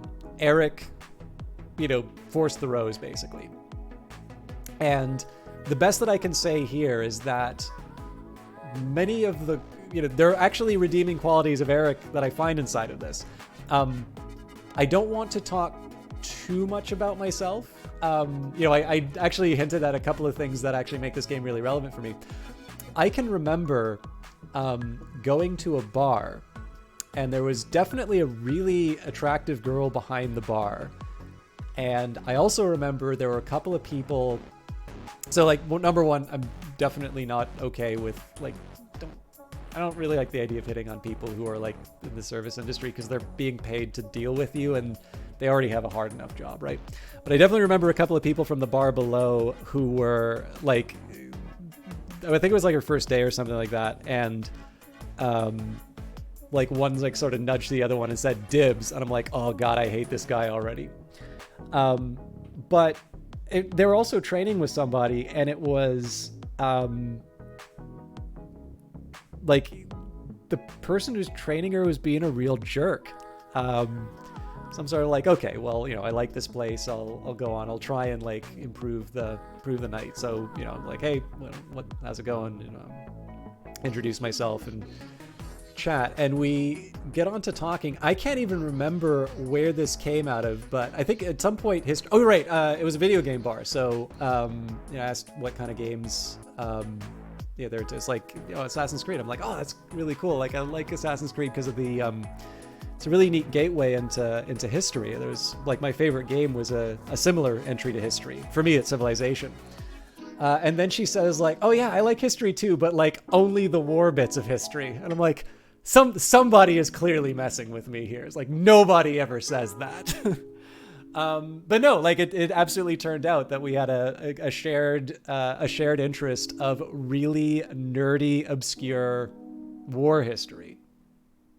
And I could not have guessed anywhere. Like, you would never have guessed that's going to be the thing that comes out of somebody's mouth when you talk to them, right? It's a pretty narrow set of interests.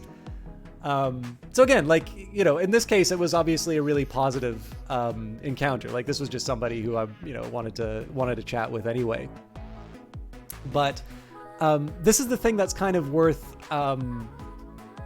this is the kind of thing that's worth mentioning, right? Is that you don't really know what somebody's qualities or what their interests are necessarily going to be. And I think one of the ways that we can really wind up, putting up walls, like, I can definitely think of within the last few months, people who I potentially would have got along with very well, and just the encounter and the exchange with them completely falling apart. I'm not even talking about romantic stuff. I'm talking about like being able to have a conversation with them, and just to have circumstances and just the roll of the dice in a certain way turn in such a way that that bond is completely broken. And I'm almost certainly never gonna, I'm actually not that interested in hearing from them again.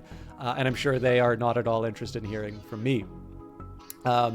So this is one thing I actually find really interesting with Eric. It's not just because of the parallels between, the encounter with Sunder and the encounter with him, but also the fact that, like, I've gone from really disliking this guy and seeing how pushy they are, to also sort of understanding, like, okay, actually they're probably dealing with some of their insecurities as well, right? They want to position themselves as like a really, really successful individual, and maybe, because they don't have a lot to rest on, maybe they're over relying on dragging down others to make themselves seem better. But they have some, interests that maybe are actually kind of cool. And so as a result, again, you don't want to excuse the bad behavior, but it could be that this bad behavior is in fact a negative manifestations of some of the qualities that we as a character, right, the insecurities that we have, might be something that we have for ourselves. Anyways, besides teaching, I loved teaching, so that's I might also just be reading a certain amount. I'm definitely nowhere nearly as good looking as anybody in this game, but tell me, what's your favorite weapon? Talwar? I don't even know what a Talwar is. Oh, thank you, Thunder. Estoc. Interesting. A formalist, I do hope you'll let me break a few rules now and then. By the way, there's a good reason they used your name for the character. He used to be called AJ. After I did the first transformation, they liked the name Sunder and liked its meaning, cultural significance, considering its ethnicity. Yeah, so I had to wonder. I mean, it's a pretty unique name, so I had to assume that there was a connection there. But that's a great little bit of. Also, they liked your abs. I did not know you could fit that many abs on a human being. That's really interesting. And this is one thing that's so neat for. I'll actually take a minute to say for Kitfox. Like, one thing I really like about Kitfox's games is that they seem to have a very good eye for finding the potentially underutilized bits of either history or mythology. So like Moon Hunters, I quite liked because of its, kind of the mythology from the Fertile Crescent. I really enjoyed doing classics as in university. I also think that it's actually a fairly decent gateway for learning empathy in that. And some of my favorite reading when I sort of reconnected with that part for myself was in fact classics. So, Ovid and eventually Plato, and I think I do come to that love of those kinds of texts honestly, but it's also very fair to say that, certainly, the Western canon is very well represented. And so, I kind of like it when I get a chance to see other stories represented in such an interesting way. And ultimately, I sort of know that my own perspective is going to be limited. So whether it's something like Moon Hunters or also, the things that they publish. So for instance, Six Ages also takes another interesting take on the mythopoeic. Again, it's a nice through line because it's very easy for me to kind of get stuck in my ruts and my interests. And I love, one thing I loved about the games and hearing that story is, I guess it's neat to sort of have a little bit of an idea in terms of where that comes from. By the way, would you mind saying the meaning and cultural significance? Because it's not something I'm immediately familiar with. So I figure it's a terrible opportunity for me to know that there's more meaning, and I wasn't, and not take the opportunity to learn it. But I like the anecdote on its own, just to kind of see, from the background, to see how it goes through. The name means beautiful. Well, that's definitely fitting.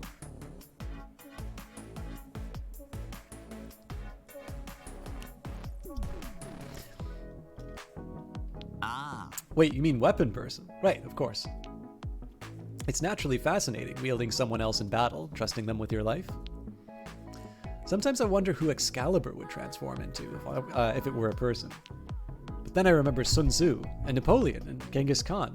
Actually, I think it's Genghis Khan is the pronunciation. Anyways. People win wars, Alfred, not weapons. Weapons are just tools. Wielders make decisions, the strategies, the tactics.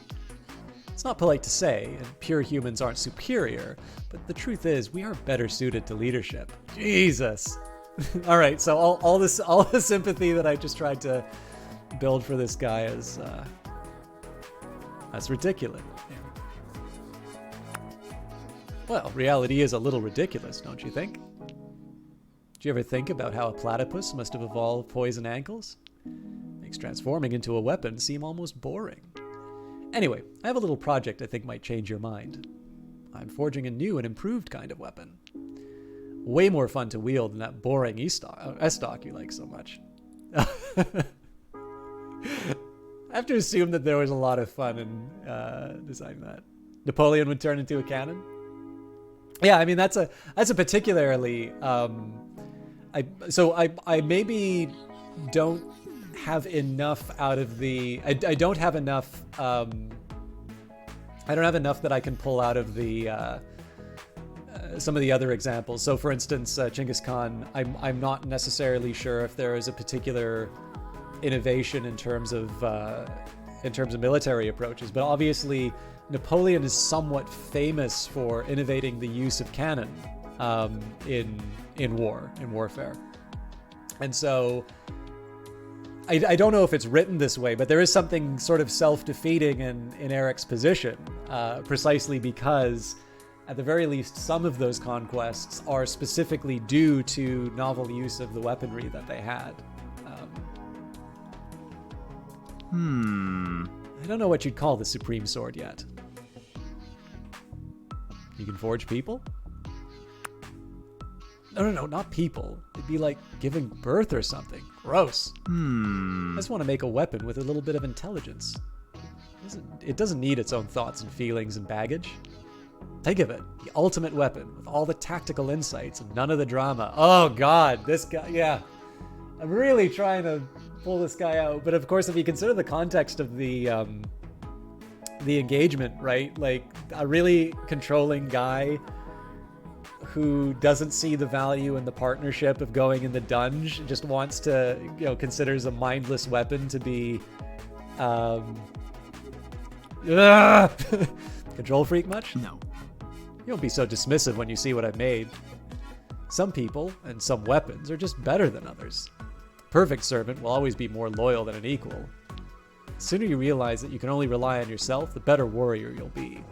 Now, what can I help you with? I'm offering a little discount here. Let's leave the shop. Catch you on the sharp side, cutie.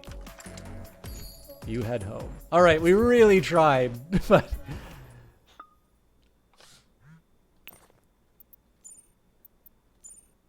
So I guess you now see why I prefer steel weapons. To each their own. Exactly.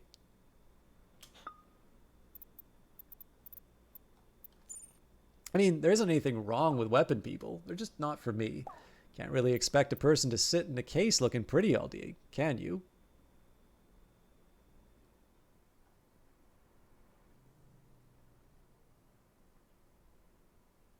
You could pay them. Right.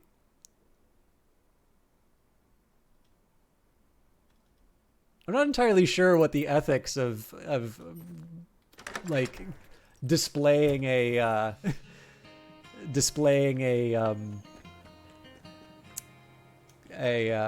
one of the transforming swords are.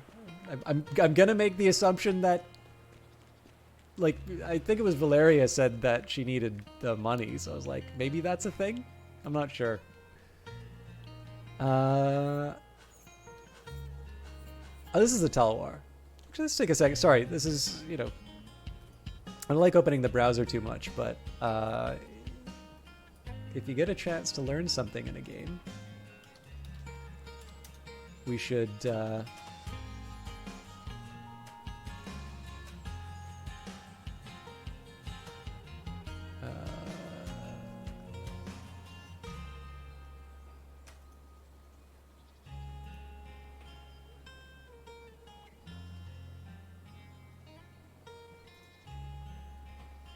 Talwar, also spelled Talwar or Tulwar, excuse me, is a type of curved sword or saber from the Indian subcontinent.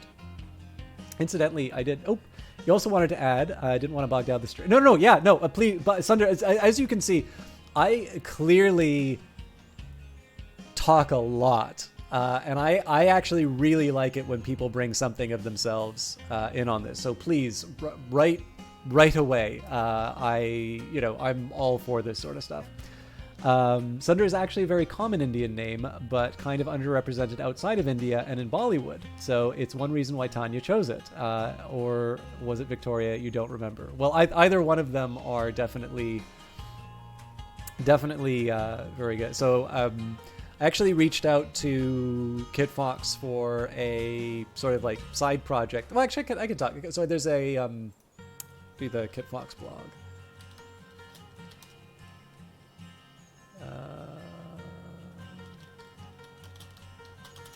It's just so I can talk about myself. I mean, this is a little old now, but this article. So I think I'd gotten like a key from Victoria before, and I sort of said, I was really getting frustrated with work, and I was like, well, let's at least get looking at some game data or something. And I sort of said to Victoria, it's like, hey, this is like, you don't really know me. It's like a 1 in a million shot, but I'm looking for data to work with. I'm lost without data. What you got? And incredibly, Victoria and Tanya were cool with it. There will hopefully be more along these lines coming in, but this isn't always easy to do. But just another example of how open to new ideas and how cool both are. So, but that's actually really cool to hear. I like hearing sort of some of the backstories in terms of these details. Anyways, I do want to read a little bit about the Tall War. But yeah, please, if you ever want to share anecdotes like that, and that goes for anybody, I'm really into. I'll actually share a little bit. I don't imagine this will be inside of the game, and I don't actually know what the weapon is called, but I saw just an absolutely insane weapon from I think a similar region. But let's learn at least the etymology. So the word talwar originated from the Sanskrit word tarvani. So maybe it's talvar. I'm not sure on the pronunciation. Means one-edged sword. Talwar also means sword in Urdu, Hindi, and tolwar in Bengali. Like many swords from around the world with an etymology derived from the term meaning simply sword, talwar has in scholarship and in museum and collector usage acquired a more specific meaning. Unfortunately, South Asian swords, while showing a rich diversity of forms, suffer from relatively poor dating. So, sorry, it's really hard not to hear that they suffer from relatively poor dating in the context of Boyfriend Dungeon. So developmental history is obscure and lack a precise nomenclature and classification. A typical talwar is a type of saber characterized by a curved blade, without the radical curve of some Persian swords, possessing an all-metal hilt with integral quillions and a disc-shaped pommel, sometimes called the Indo-Muslim hilt or standard Indian hilt. Talwars possessing only slightly curved blades can be called sayori. However, many other variations exist. Swords with straight blades and the disc pommel hilt are usually referred to as straight-bladed talwars, although the word dupe is also used. Those with the same hilt, but yatagan-type forward curved blades are termed sosan pada. Swords with saber blades and all-metal Indo-Muslim hilts. Swords with saber blades and all-metal Indo-Muslim hilts, but having the pommel in the shape of the head of an animal or bird instead of the disc, are termed talwar without being differentiated by name. We've got a few. Let's do. Well, wait. We're learning things. Let's do the whole article. Talwar belongs to a family of curved swords, such as the Persian shamshir, the Turkish kilij, the Arabian saf, and Afghan pulwar. Again, apologies on pronunciations. All such swords being originally derived from earlier curved swords developed in Turkic Central Asia. The talwar typically does not have as radical a curve as the shamshir, and only a very small minority have the expanded stepped yelman typical of the kilij. The introduction of the curved saber blade to the Indian subcontinent was first seen in the middle of the Indo-Turkic Muslim conquests. I think it's supposed to be of India. The talwar is a distinctive all-metal Indo-Muslim hilt. The talwar has a... I feel like this has not been proofread. The talwar has a distinctive all-metal Indo-Muslim hilt. Probably that was developed in medieval Western India. The increasing influence of India in Turco-Afghan and later Turco-Mongol dynasties, employing Persian and Central Asian arms in the late medieval and subsequent eras, led to ever greater use of saber-like curved swords. By Mughal times, the talwar had become the most popular form of sword in the subcontinent. The talwar was the product of the marriage of the curved blade derived from Turco-Mongol and Persian swords and the native all-metal Indo-Muslim hilt. Characteristics: the talwar was produced in many varieties with different types of blades. Some blades are very unusual, those with double-pointed tips, Zulfikar, to those with massive blades, sometimes called tega, often deemed to be the executioner's swords, but on little evidence. However, all such blades are curved, and the vast majority of Talwars have blades more typical of a generalized saber. As noted above, swords with blades other than curved saber blades or possessing hilts radically different from the Indo-Muslim type are usually differentiated by name, though usage is not entirely consistent. Many examples of the Talwar exhibit an increased curvature in the distal half of the blade compared to the curvature nearer the hilt. Also relatively common is the widening of the blade near the tip without the step, latchet, to the back of the blade characteristic of the Yeoman or the Killage. Blade profile of the British pattern 1796 light cavalry saber is similar to some examples of the Talwar, and it has been suggested that the Talwar may have contributed to the design of the British saber. A typical Talwar has a wider blade than the Shamshir.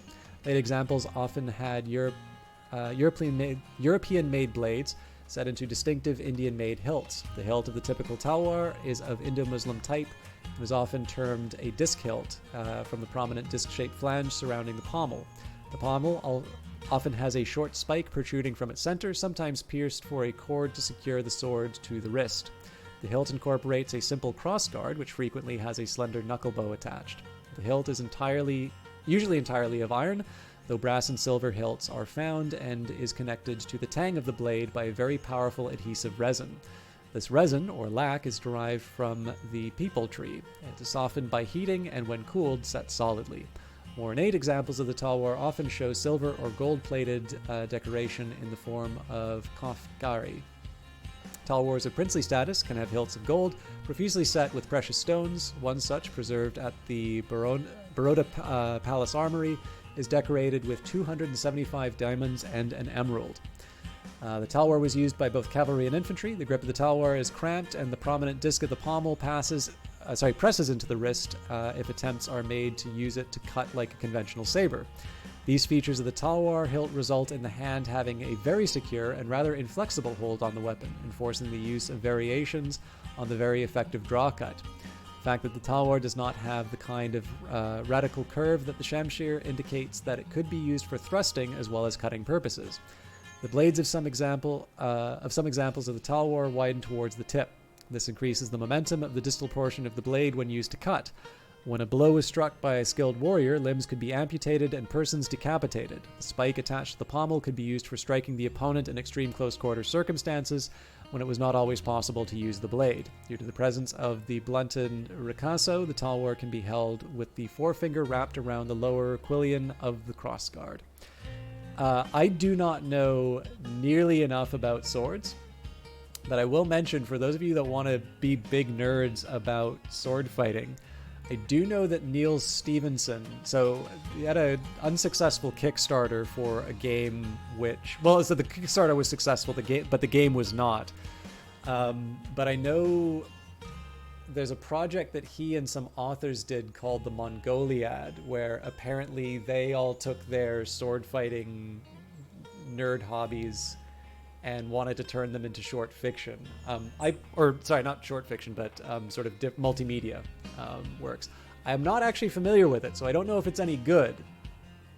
But I do know there were some hints of it in the Baroque cycle, which I really enjoyed. So I have a feeling that if you're into that sort of stuff, the Mongoliad, and then if you like historical fiction, I liked the Baroque cycle at least. That might be something you want to do. Anyways, I think we said we were going to go with Isaac. I feel a little bad knowing that Sunder's in chat, but we're just saving the best for last, right? I'm going to go with the familiar and use Isaac. All right. Rumal, Dungeon Fear, Unidentified. If it gets too intense, just let the monsters win. It's okay. We will just let the monsters. Whoa!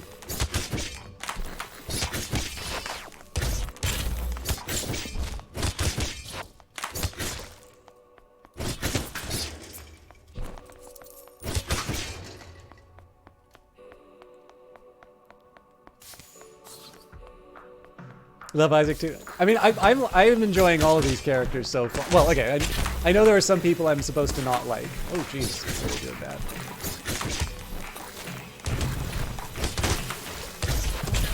Come on.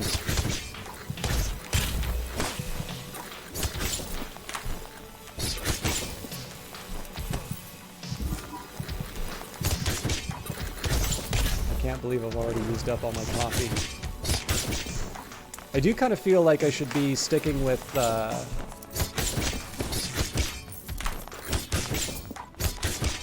feel like I should be sticking with the light attacks, though. That's how you face your fears. You found glass, the evolved form of sand.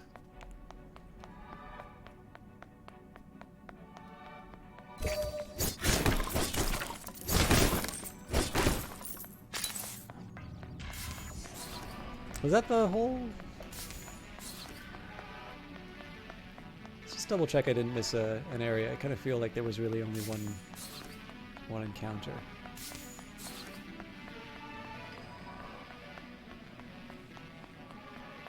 Yep, okay.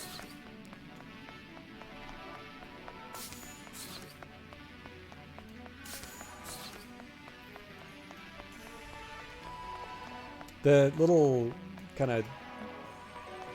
The area here makes me think that there's something else, but clearly I'm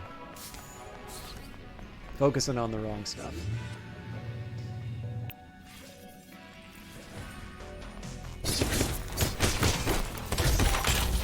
Yeah, every time I try to use those heavy attacks, I feel like I get caught by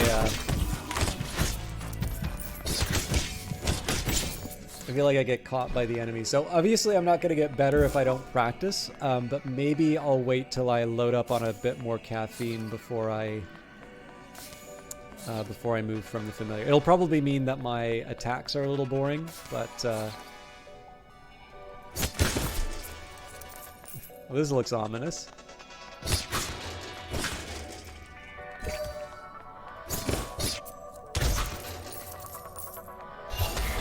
Challenge room.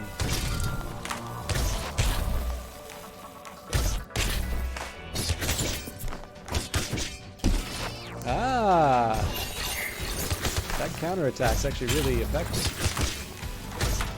I wonder how it works on projectiles, though.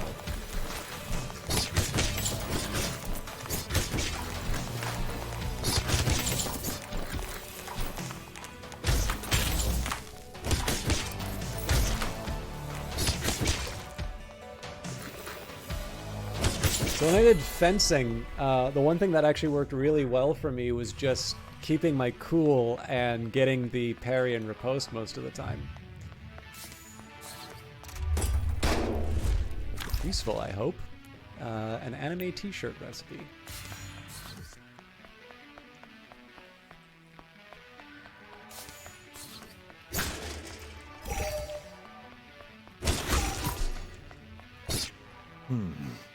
You've worked up a sweat. You've worked up a sweat, I see. Perhaps an ice cream would cool you down. It's been so long since I've indulged. Hmm? I think I'll have an apricot gelato. What flavor would you like? Vanilla would probably be the sort of choice I would make, as I'd go for something as just kind of basic. Let's say choco fudge. Sweet tooth. I'll remember that. This reminds me of Rome. The sun on the piazza, the taste of apricot. Have you ever been to Italy? They have fantastic fencers in Rome. Top-notch. Perhaps we can go to a match together someday. You feel an impulse to give a gift, but you don't have anything to give. For now, however, practice must resume. Have you ever fought to the death while fencing? I would not be here to broadcast this wonderful game if I ever fought to the death in fencing. I did okay. Like I placed reasonably well in the few tournaments that I did, but nothing to make kind of claims about being good at. Just a little. It was slightly more interesting than like running. So, oh come on! I'm starting to think it's not the heavy attacks. I just think I'm bad.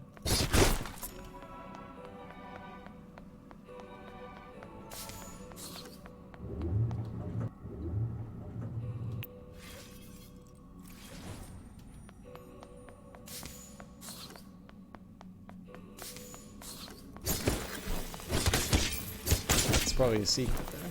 Video cassette. What kind of boomer game is this anyway?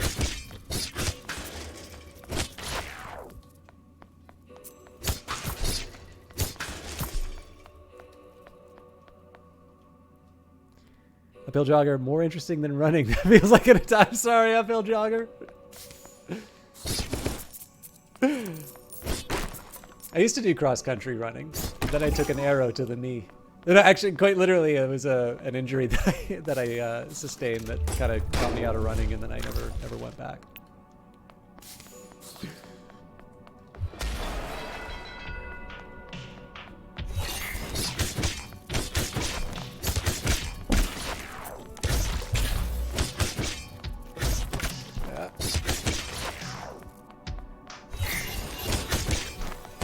Good lord.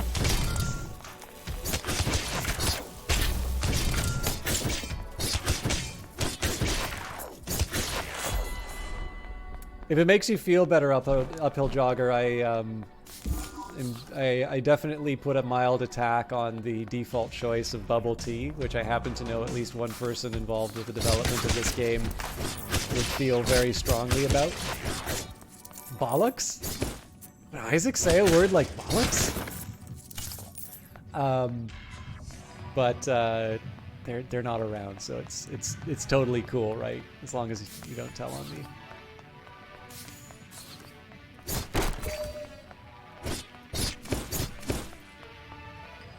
The vending machine offers several choices: a bubble tea, sugar, mystery. I got 23 bucks. Let's go for the mystery. You push the button and feel a rumbling beneath your feet. A hole opens where the vending machine used to be. Mysterious. You climb down into the darkness.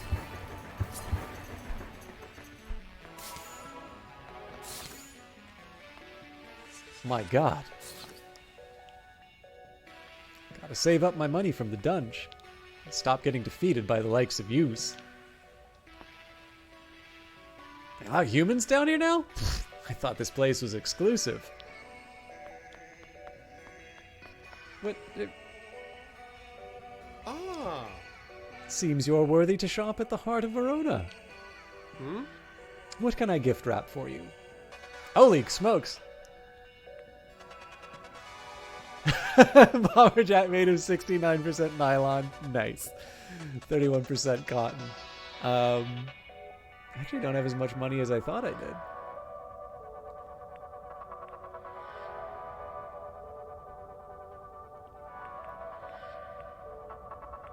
Do I want to buy the... Sure, let's get an olive bomber jacket. As you wish. Stay safe out there.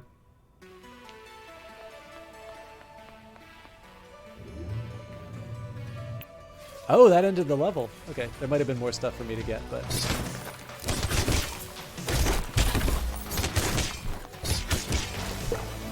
We found liquid. Hydration is important. I'm also about to get a static to the face, so... Jump! There we go. Okay, and then I walk into the...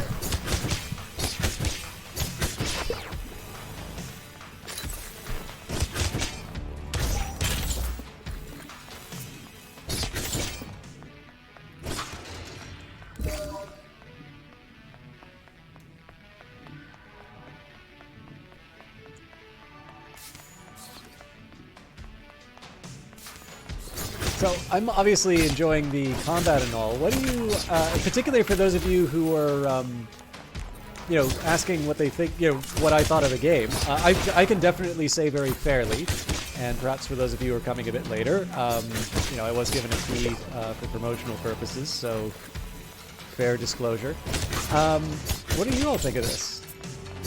I'm very intrigued. Like, so, I think the earlier stuff that I said, like the kind of the combat stuff reminded me a bit of Moon Hunter, so I sort of felt that as far as the main interactive components that I'd sort of be in familiar and friendly territory.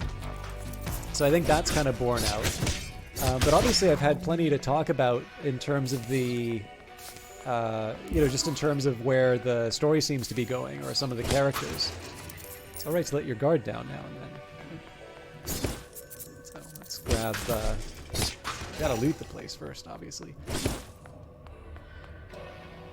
Isaac eyes the massage chairs, considering. These look acceptable. However, I took a course in massage therapy long ago. I could give you a massage if you'd like. What would you prefer? The chairs. Right. As you wish. I hope that wasn't too forward of me.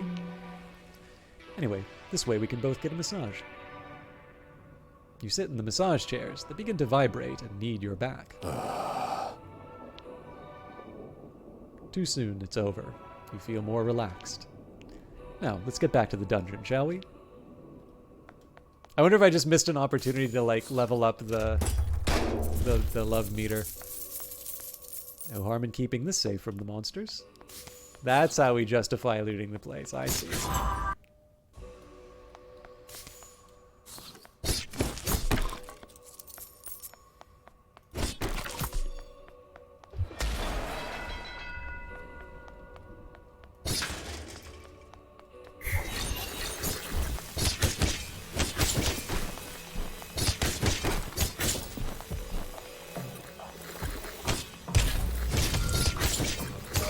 Oh, nuts. I didn't mean to pick up the coffee that way. We're doing okay, though. Oops.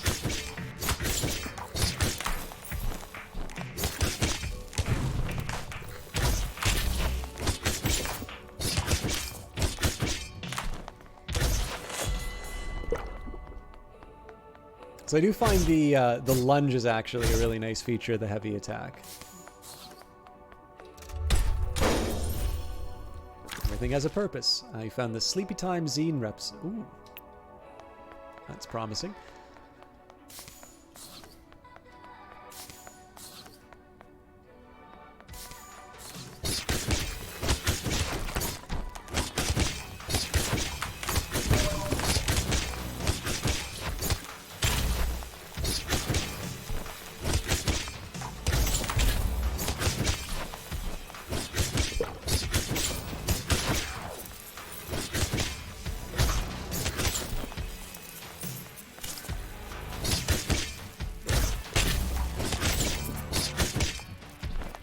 Oops.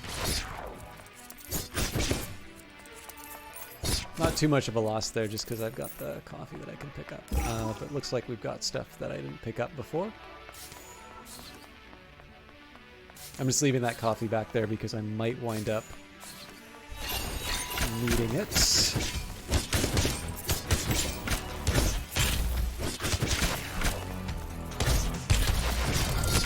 Yeah, so when that, like, if you can time the heavy attack well, that makes all the difference. I just really can't. Found a fashion zine recipe. Check it out at your workbench. Mostly running, but jogging when the hill is too up. Nice.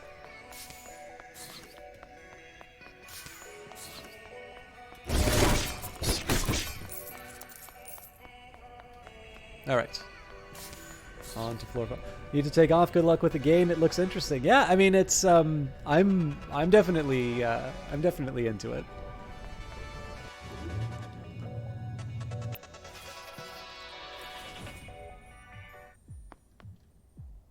The gate is closed. Maybe you can find a key nearby. Is this a boss fight? Battle your fears.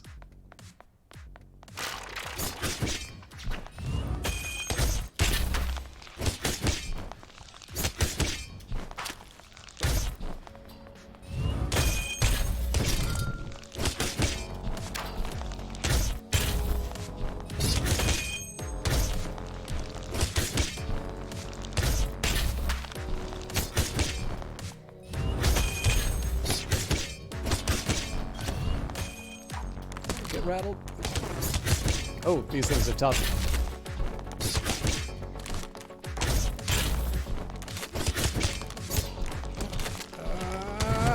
Oh god.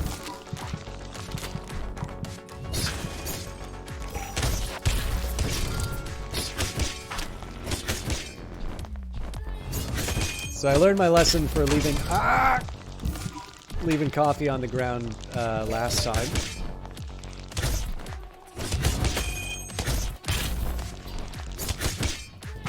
Oh god.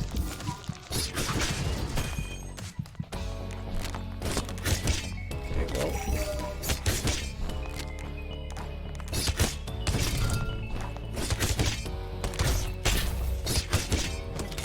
I really thought, so I don't know what happened to the parry. Maybe I have to be facing it?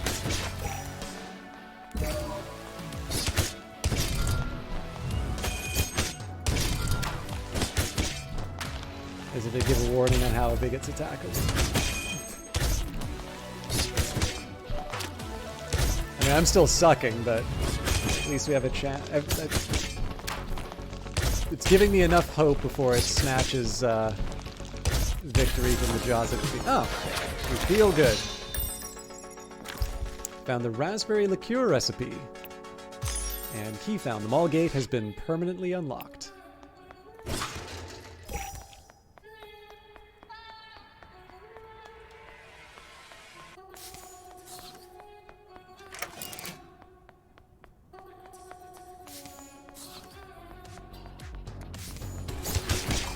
I'll say it again, I really like the soundtrack on this.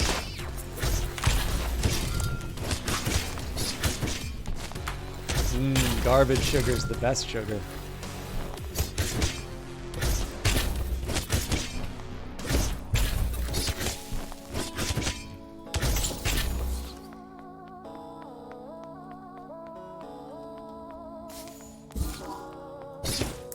Okay.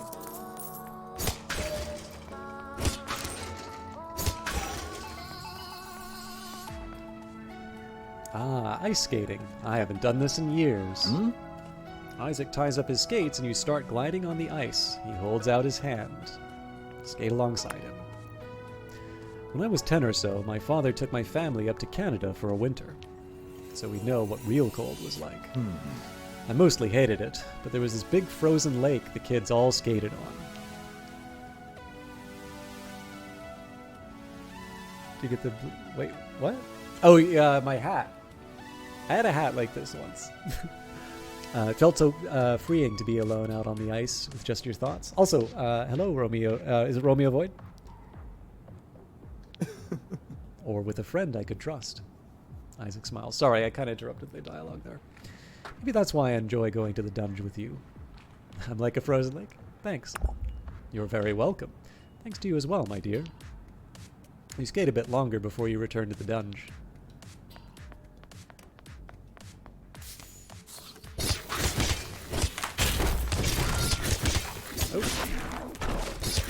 Haha, you thought you saw the last of the boss? No, it's now a regular enemy.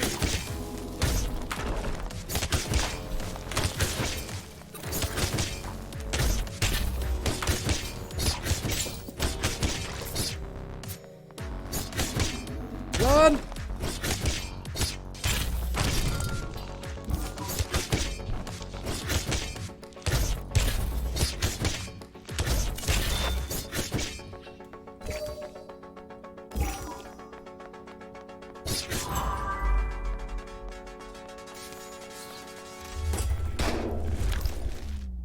Found a teddy bear recipe.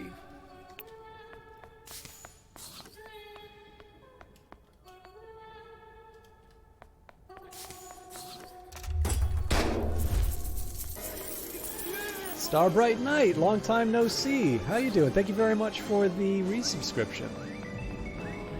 How have you been keeping? Should mention, it has been ages since I've been able to catch a stream from Star Bright Knight, but a broadcaster I know from Miss Ariella's channel, I know you stopped doing marbles on stream for a while, so I like I said, I haven't caught your streams recently, or whether or not you have been streaming. You did, however, mention Tropico, and I wound up spending countless hours while that was still in EA Play, so thank you very much for that recommendation. How have you been? Actually, speaking of it, I didn't mention what Night Valian was playing recently. He's been playing Tropico 6. I played Tropico 5 because I was cheap. Anyways, great to see you again. You've been well.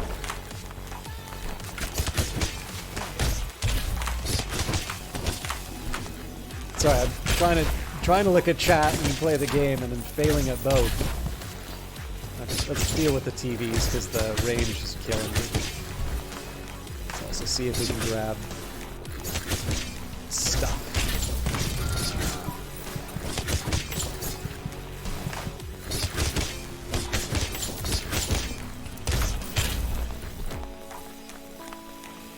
So I'm kind of lucky that the telephones, or sorry, the rotary phone is leaving me. Man, I really can't parry to save my life. So I'm out of heals. We should be able to get it. Well, I played an earlier version of Tropico, but I'd forgotten how much I liked it.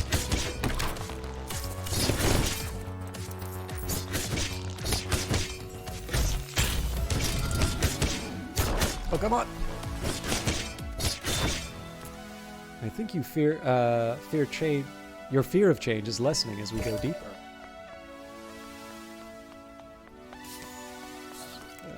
Do we have? Looks like we've covered everything. We are fighting in a mall. So, how familiar are you with this title, Starbright Knight? If you don't mind me asking, did I go into the? I can't remember if I went into that secret area that I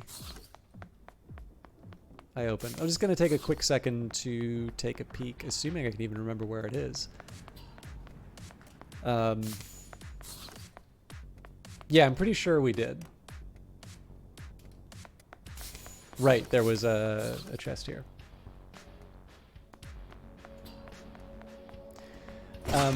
But yeah, maybe just for the benefit of anyone who is not familiar with the title, so this is by Kit Fox Games, who developed Moon Hunters, Shattered Planet, The Shrouded Isle, and Lucifer Within Us. They are the publisher of Six Ages, which is the sequel to King of Dragon Pass. They've also announced that they'll be publishing Paparazzi and Mondo Museum. However, that was recently put on hold. So I'm really hoping that we see that released. But yeah, unfortunately the... Oh, okay, so we've maxed... let's change the weapon then. I guess we were going to go for Sunder.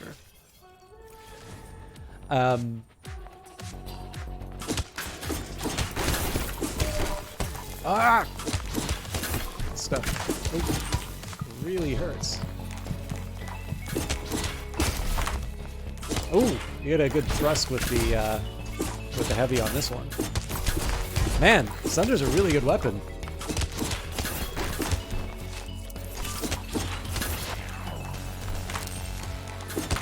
Anyways, my apologies. I'm trying to explain the game. The premise is basically that. Oh wow, that thing does ridiculous damage. The premise is that you, in addition to being a dungeon crawler, the swords transform into beautiful people, and you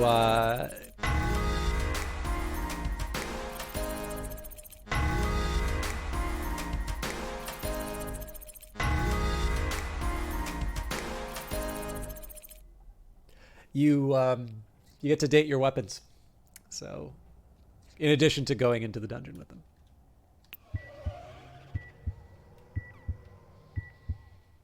And the mall is where we face our fears. Okay, let's get some phone messages. Thank you. All right.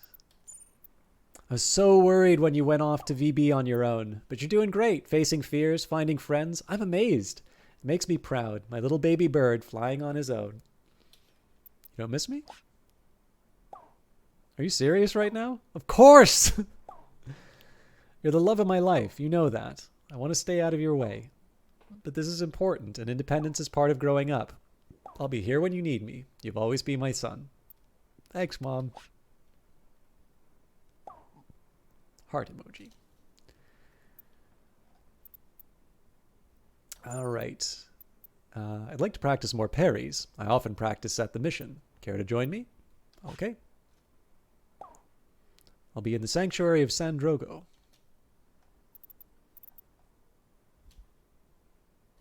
Can confirm, not an Asian mother.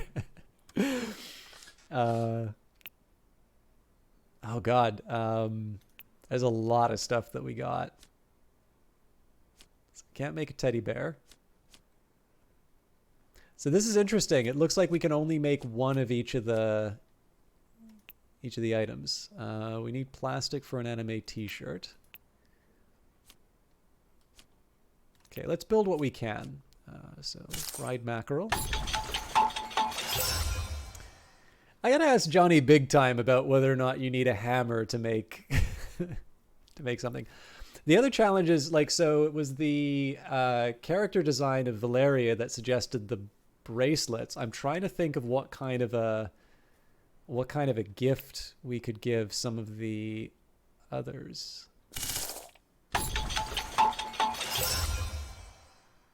Ketchup. No, wait.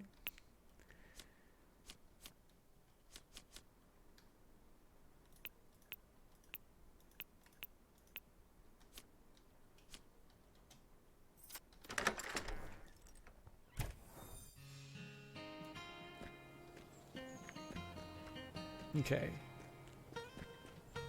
Just want to take a quick peek around.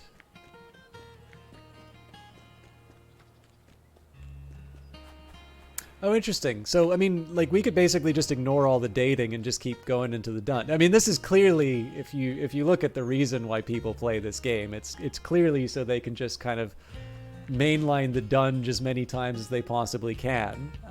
It's definitely not this dating. I mean, who plays dating games, right? The church sanctuary makes a surprisingly good combat training space because nobody's in it. No, sorry. Go to Sunder? I don't think Sunder said we have any anything to do. The church sanctuary makes surprisingly good combat training space. You're improving, but your parry is actually a bit too consistent. You could try going a bit slower or faster, or try a new parry direction. Surprise is the spice of life, and fencing. Go on, take a stab at it. So thinking, if I'm thinking of no, I might get this wrong. Throw your weapon. Parry quickly. Right. Yes, just like that. Perfect form. Just lovely. You have perfect form too. Oh? What? I'm not even... Oh. You mean... Well, thank you. Let's resume. Practice parries and lunges for a while. See, we flattered him so that we could catch him off guard. BAM! Match point. Nice work. You even have me sweating. Oh God. You launch into a new duel, and he doesn't spare you an inch. He deflects every thrust, easily knocking them aside and scoring on you. Ah! You rush him with a flurry of attacks, which he defends with poise. Haha, yes. I'm sorry, I hope I didn't frustrate you. Just wanted to see your true level. We learn most when we are challenged, after all. I didn't mean to show off. I get impatient sometimes, I suppose. And you handled me rather well, I must say. Alright, so... Oh, we get options. So we've got Thoughtful, riposte timing is more forgiving, or Disengage, riposte knocks enemies back further. Let's go for Thoughtful. Would you continue, or take a break? How are you feeling? Why are we in a church? He takes off his fencing jacket, looking around. My mother raised me in this church. It's a comforting place. If dungeons were your family tradition, church was ours, I guess. She came for the community mostly, but I took to it more deeply. There's so many mysteries in this life, Alfred. Some people suffer, others become swords. Purpose is helpful. Do you believe in God of some kind? I don't know. Questioning and open-mindedness are important. Even so, I hope you decide one day. And he quietly slides the Scientology pamphlet towards me. Belief can be really strengthening, one way or the other. At least we can agree that love is power, not just lust. Real, generous, patient love. I'd like to think that love can connect everyone, no matter what deity we believe in, or don't. There are so many suffering people. I want to help them all. I know you like talking business, and I see it as more as a powerful tool. I started Brooks Associates to tackle wealth inequality, but most wealthy people aren't interested. He releases a long exhalation, shaking his head. I don't know, Isaac. We're going to talk about Andrew Carnegie. Don't worry. Anyway, I wanted to thank you for handling my father so gracefully before. Vincent can be a difficult man. Lots of saber rattling.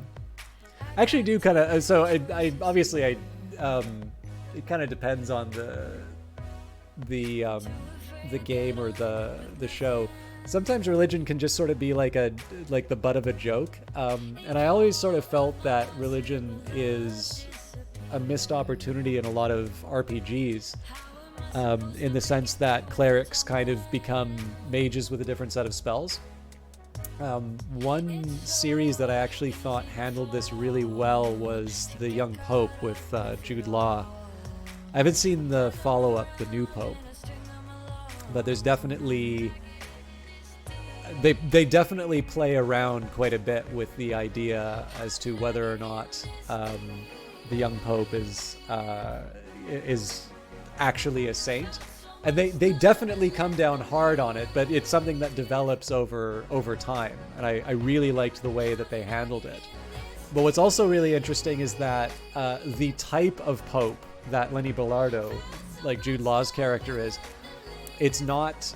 They definitely play with those expectations. So in addition to being someone who potentially does have a genuine connection with the divine, it's also a remarkably conservative and very strict individual.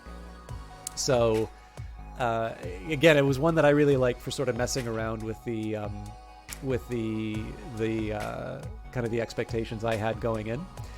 But I really do like the idea of, so like if you think of something that's really ripe for drama and really ripe for character development, obviously religion is a huge motivator for a lot of people.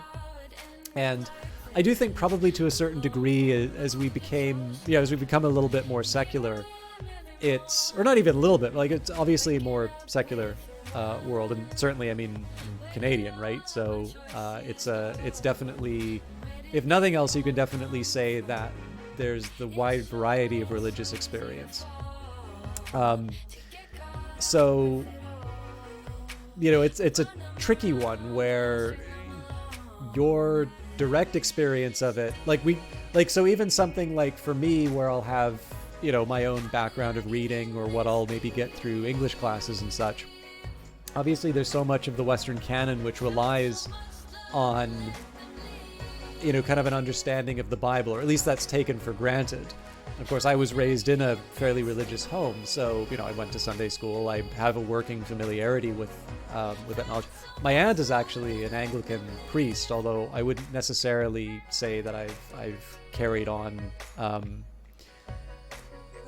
haven't necessarily carried on with my upbringing. So, in one sense, I think sometimes this can be a reflection of the fact that probably more of the people who are writing stories now don't have that direct experience, and so as a result, it's not necessarily going to appear as much inside of the stories that we see. But on the other hand, sometimes the angle can go the other way, which if you have if every story is just the one where the church is always the bad guy. And obviously that doesn't mean that religion is free from criticism.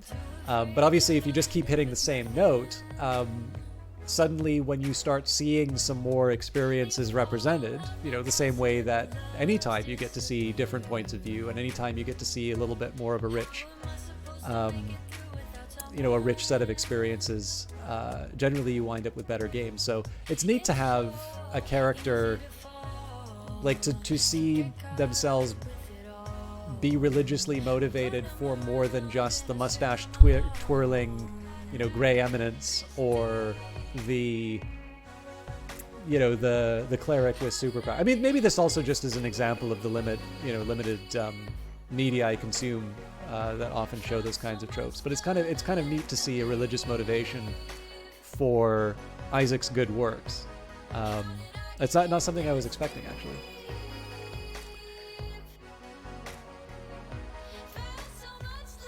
Is he a saber? Right.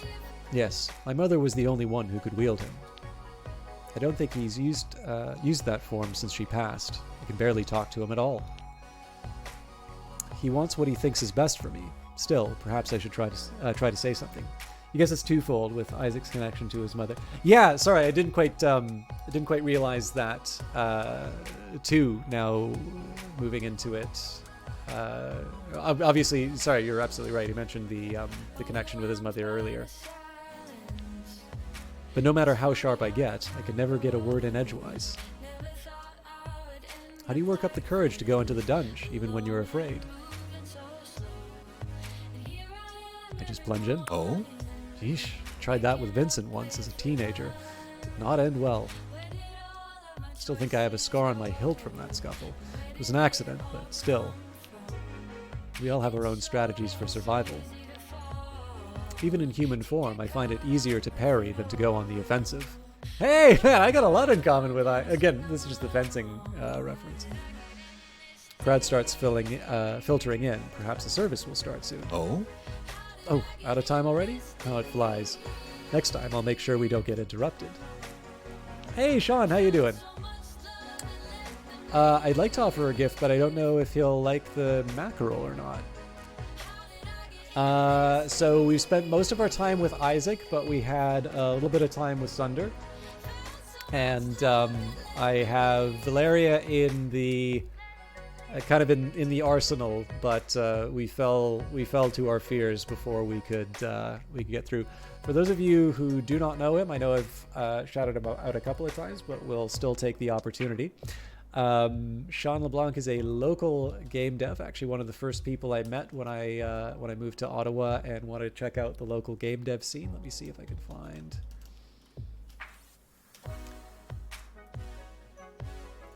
It's a very prolific Bitsy creator, among other things. It's actually been a while since I've seen. I think I said that last time too, so I really need to get back on.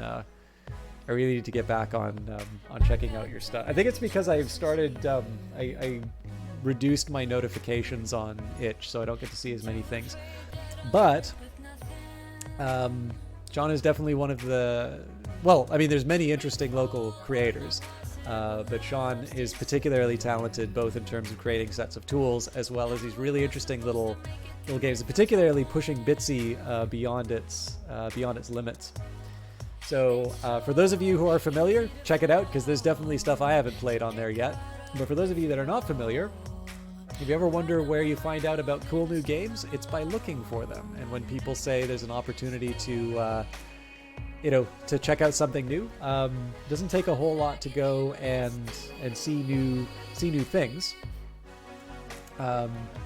The worst that happens is it's not for you and you can just pass on, and then every once in a while you find something that really speaks to you and you wind up sharing it with everybody. It's also how I found Hive Time, was actually through Eric Billingsley, who's also a regular at the Dirty Rectangles meetup. Sorry, just 1 second here.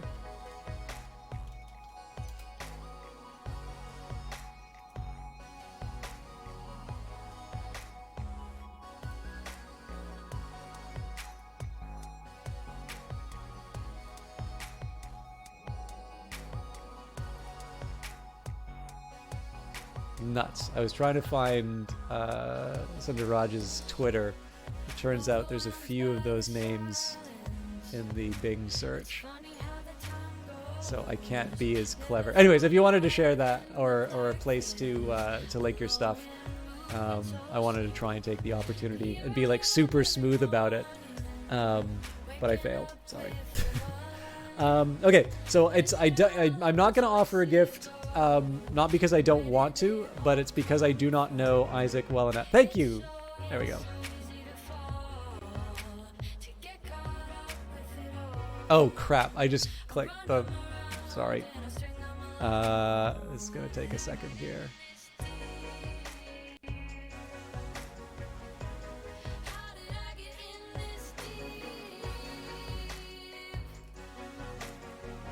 So I really don't like having the browser open because that sometimes messes with the stream. Okay, we're back and ready to go. But yeah, so I will definitely give a gift to Isaac when I have an idea of what's going on here. Sunder made a good point about the mother, so, and then there's this one, but you never update. Oh, cool. Actually, I need to start expanding my social networks that I look for people on. I realize that makes me sound like a creepy stalker, but I just like, I hope that one day, if I see enough cool stuff by other people, that I will one day be able to contribute meaningfully to the forums. But yeah, it's definitely a connection with the mother. Maybe the teddy bear will work. I'm not sure, but we'll see where it goes. Decide not to give a gift right now. Good day, Alfred. Be well. You head home.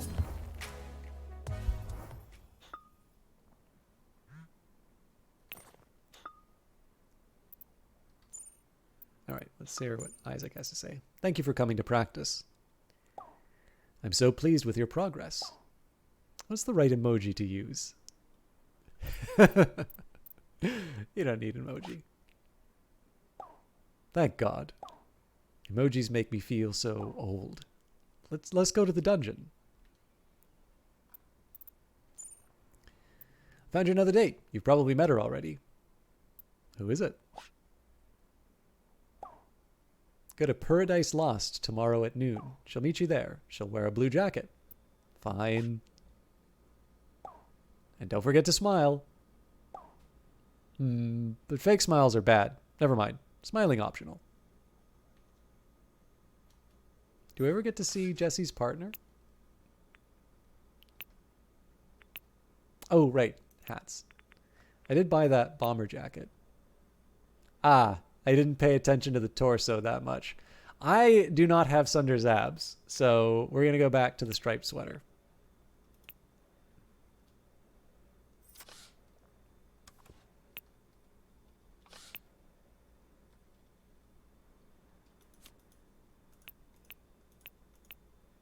I'm thinking that I would probably need more exercise or more confidence to pull off the jacket that I bought.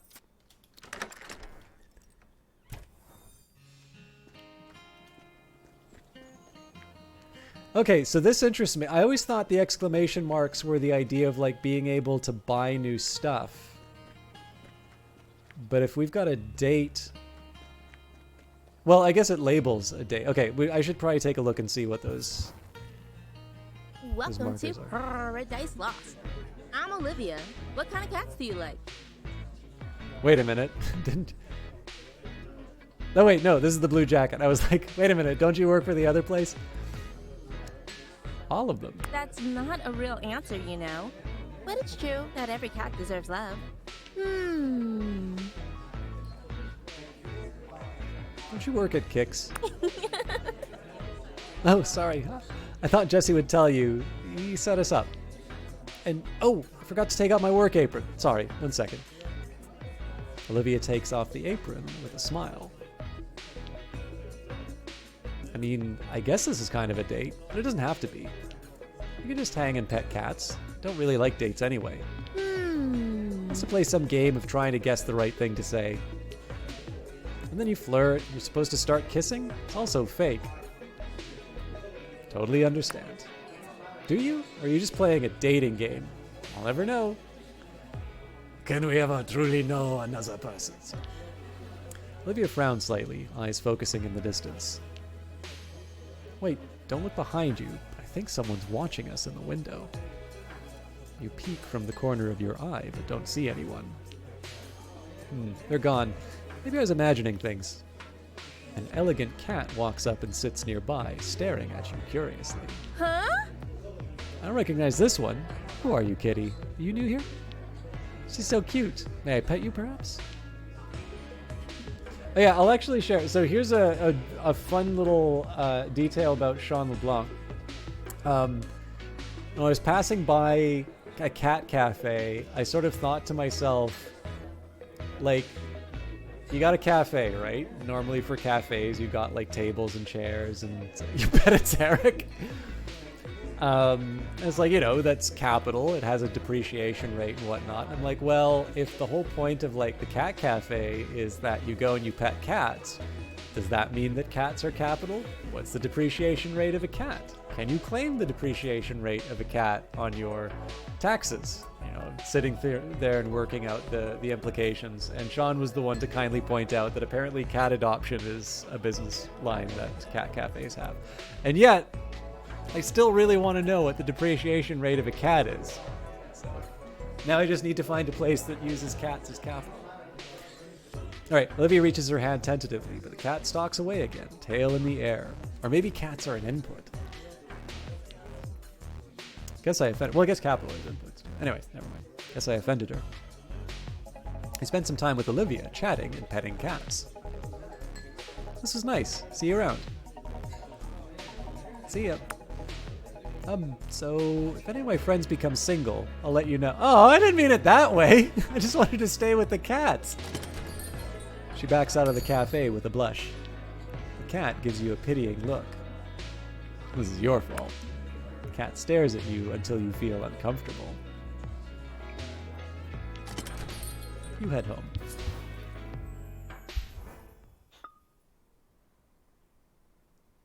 Jesus, Eric. I actually feel really bad about that answer with Olivia.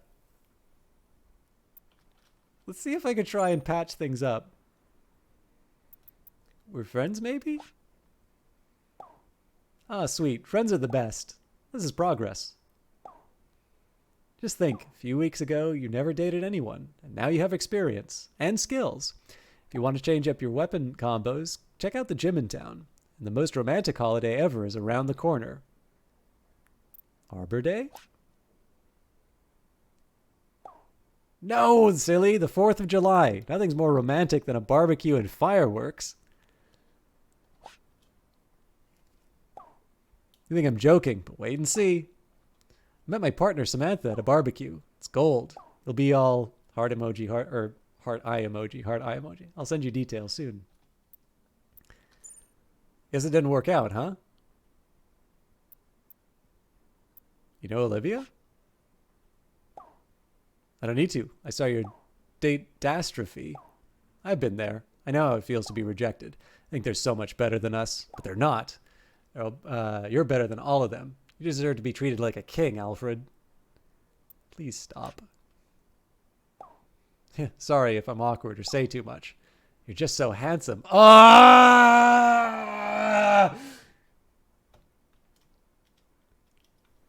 Nothing more arousing than suiting the American flag. Ugh. Sorry, I can't control myself. You just look too good. This is the word. So I will confess, I am not. So okay, I didn't want to talk too much about this. Definitely. So one of the problems I had, sorry if this is TMI, but like one of the problems I had growing up as a kid. So like I actually became interested in girls quite young, and my parents had a fairly high limit in terms of the idea of dating, like in terms of like an age limit. And there's someone I wanted to ask out, but I was like years below what that was. And I definitely have had a big change in terms of I've definitely had a very big change in terms of like overall personality. I've definitely become quite a bit more sort of independent minded and such. But I remember wanting to, like, again, I'm still relatively young and definitely look up to authority way too much. But I remember like my dad making fun of me about the idea of like wanting to ask someone out. That was like the most careless thing that he could have done at the time, because that like I completely locked up. And a really important detail to remember about this is that my dad was a school administrator. It's like a vice principal at a school. So this means literally everything I did at every school I ever went to got back home. I in fact had him as a teacher and as a vice principal for part of growing up. It might possibly explain why I was really obsessed with and terrified by like totalitarianism, and why I thought like 1984 was like a nightmare, because of this idea of like constantly being watched and whatnot. So what this translated into was being very shy, very inward, not finding a lot of expressions for affection. Again, because like obviously now that I am somewhat of a more balanced human being, and not particularly caring what my dad thinks, obviously I realize how silly I was at the time, but like that's the problem, is like I definitely remember for a really long time wanting to ask someone out, being interested in showing affection, but also not wanting to have to feel the way that I did when I brought that up with with my dad originally. And unfortunately what this translated into was well past the expiry point. Now I feel very inexperienced, and then a little more insecure. I'm not used to people being it's not like people are kind of running up and wanting to date me or anything like that. So eventually that kind of moves past maybe sort of dealing with the original problem. And then of course now there's the issue of like, okay, I just don't know what to say, and feeling awkward. So, and I mean, again, the usual thing of being like a nerd and so on and so forth. This is kind of what I'm alluding to at the start when I was talking about like knowing a little bit in this character of like being someone who hasn't dated. And like that, I carried that for a really, really long time. At that point, it just sort of becomes like, okay, well, I sort of missed the opportunity for formative experiences or whatever. And like, I'm just kind of like, well, I guess I'm single for life. Obviously that didn't happen that way, but like, I didn't, at the time I didn't really know. So I think that one of the biggest things is that like, I completely get what it's like to be awkward, and I get what it's like to be, either bad at reading a situation. Like I sort of appreciate sometimes you need to burn your hand on the stove and all of that. And yet I also know that, oh yeah, sorry if I'm awkward, you're just too handsome for me and all of that becomes this shield for the worst possible behavior. Like whether it's done in bad, obviously if it's done in bad faith, it's horrible. But even if it's, like obviously the bumbling guy is a stereotype that is abused constantly, and it's used as an excuse for a lot of really bad behavior. So it's one of these ones where I find that's not where I kind of tried to find the sympathy with Eric originally, but it's one of these ones where like, especially when I see particularly awkward guys, like I really, really feel for them, because it's not really like that is still fairly fresh in the mind. And it's one of these ones where I try to, it's one of those ones where I don't want to extend the principle of charity so much that it excuses behavior that's inexcusable. But like, I know what it's really like. It's a miserable feeling, right? And generally you would like for me, the minimizing the unhappiness in the world is not just the, it's to deal with the pain on both sides. But yeah, it's one of these ones where like, this is just, I mean, again, I suspect this is needling everybody, but like the awkward stuff really just sets my teeth on edge, just because I sort of like, I know the awkwardness. Like I can definitely remember in like Vancouver, taking a bus home from clubs and like just seeing a guy saying to like, he's really gonna like take his chance with a really, really beautiful woman on the bus, and he's like, oh, you look really pretty, and I'm just like, I want to immediately crawl into myself and die, because I'm like, there's no way that this can end well. And it's just like, he doesn't know what else to say, but maybe that's not the thing you say at the moment. Just sorry, it's This is making me so sad at times.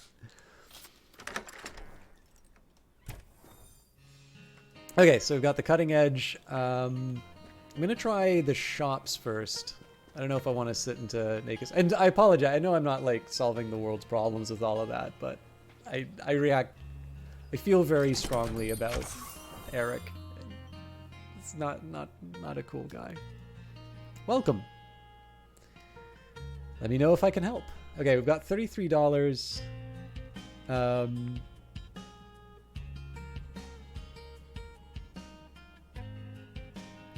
Sorry, didn't see you there. Camo jacket might be kind of nice.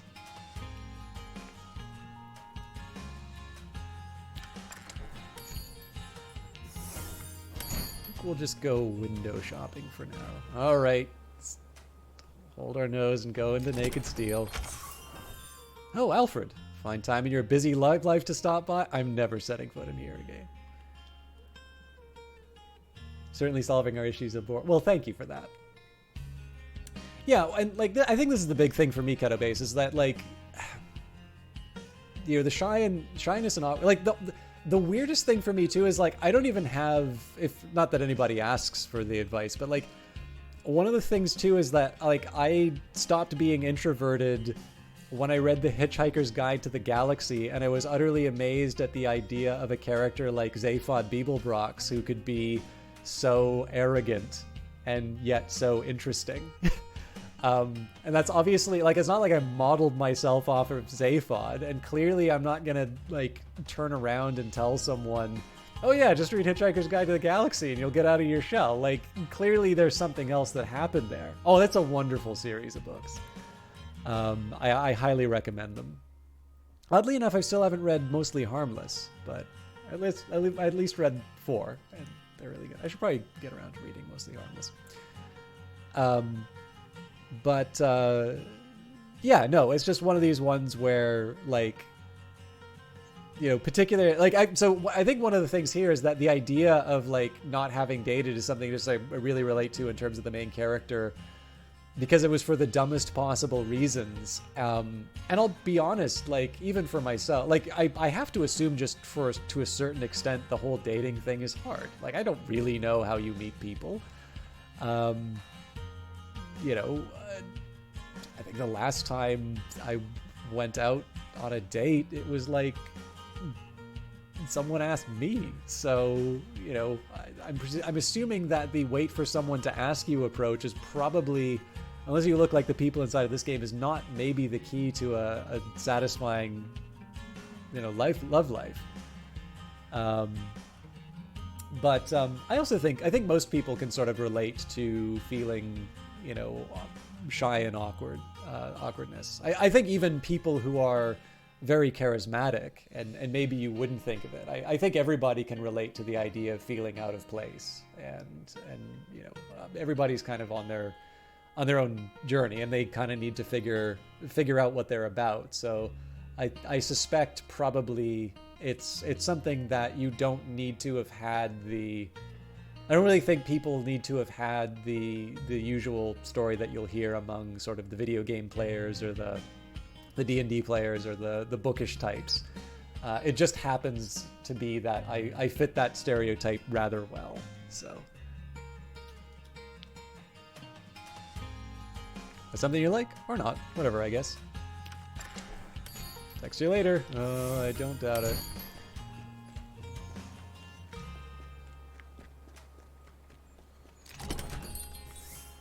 Looks like the Los Angeles Ballet Company has come to town. That's got to be something that we see with Isaac and Shrouded Isle, Lucifer Within Us, Moon Hunters, all excellent games. Oh hey, Shrouded Isle 1730, Lucifer Within Us 1815, Lucifer Within Us 3D 1830.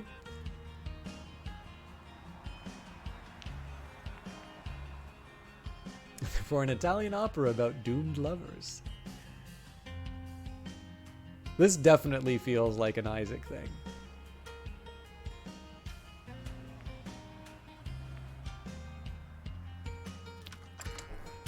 Machine displays a picture of a hand waving.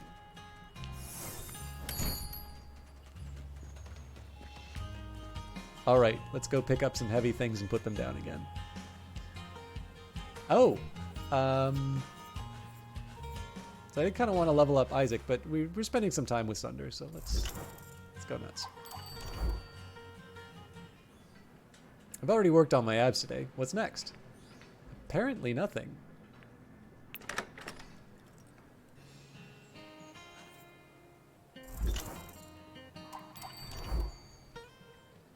Let's see what we can do.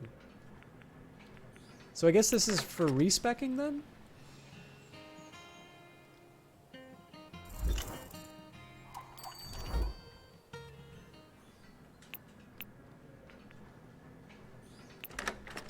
Oh, it's just a danger attack. Okay, fair enough. I guess it's dunge time then.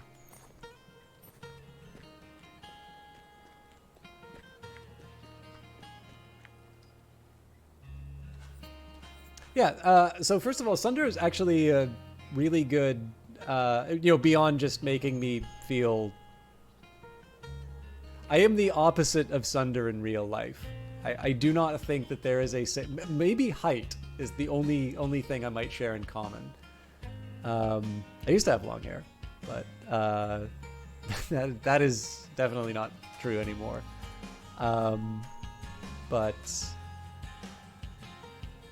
The attack combos actually worked really well, and we've been leveling. So I was debating about whether or not I go like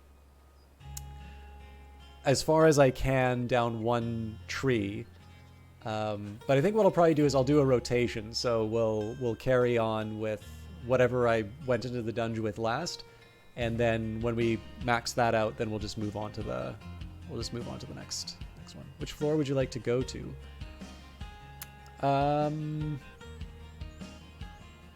Let's start at 5. I'm not sure if that's the right choice, though, because I feel like fighting through the first few floors... No, you know what? Let's go from 1. Figure if I'm going to be getting experience. Smells like fresh meat. Let's do it.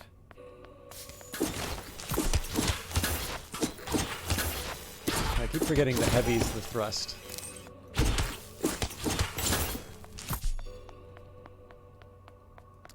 Who do you think delivered that line better, Sunder or the butcher? Ah, fresh meat.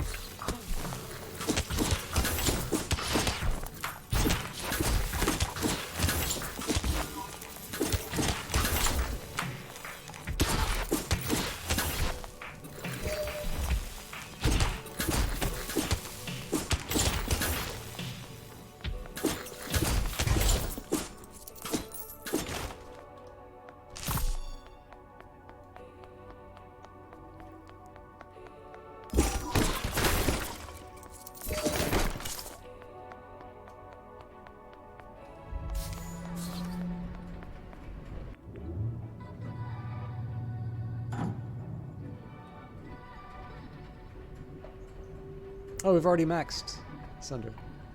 Oh yeah, sorry. I don't think I talked about the. So I'm pretty sure they're from the Indian subcontinent. I don't know if I ever actually told them, but basically there were swords that were like whips. Let me just take a. I don't think I ever actually mentioned the thing that I saw that blew my. Let me see if I can find it.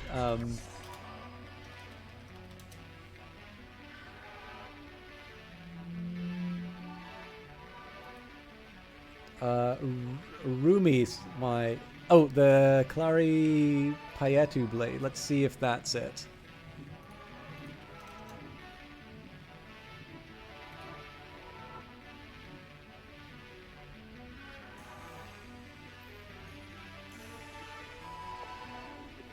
Okay, yeah, no, that's totally the weapon I saw. Like, I was watching this video of two guys practicing it. I was like, how have they not killed each other? Like, okay, so this is probably just because I'm a coward, but like, if I saw someone wielding that, like, I would just surrender. Like, whatever they want, total destruction of my country, doesn't matter. I'm not facing that down. Like, I'm just, that's it. That's my limit.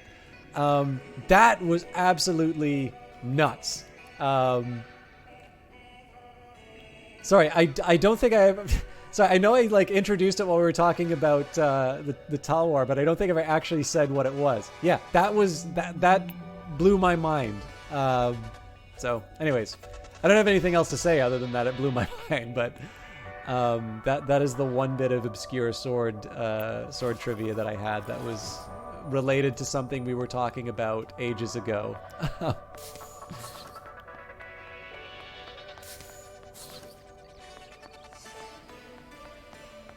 Okay, challenge room possible? You know what, maybe we'll get familiar with a dagger first and then we'll...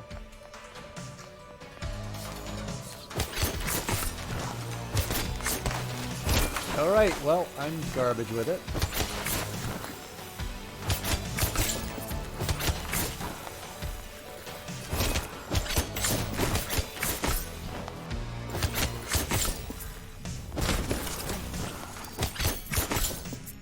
Oh, that's right. If we roll out of the sight line, then it confuses them.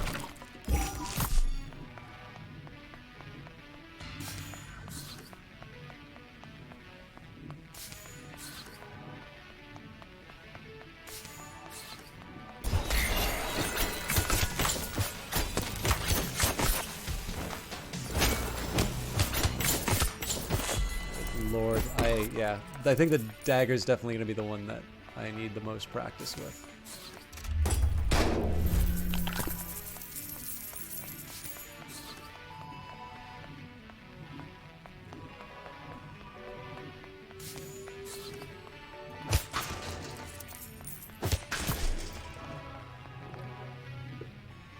Ice cream. Want some? That'll be my treat. Chuck. Oh man, I love the implication of asking for apricot gelato after the one. But no, we're Choco Fudge Man. Maybe I should indulge too.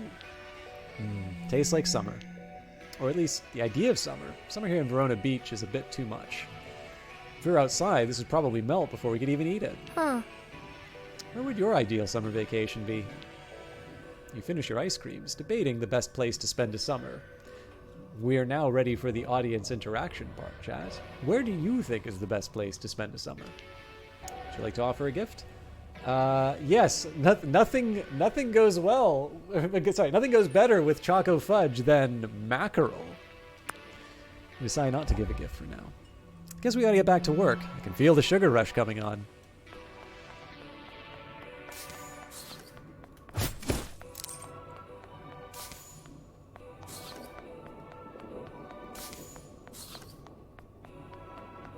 Fortunately, you haven't traveled much, so you don't think I could say. I haven't traveled that. It's basically Canada. The U.S. when I was really little, so I don't have any strong memories of it, and Australia. Okay, that's maxed as well. Oh, crap. Sorry, I wanted to change. We can change. No, I don't want to leave. Okay. Oh, hang on. I just left, didn't I?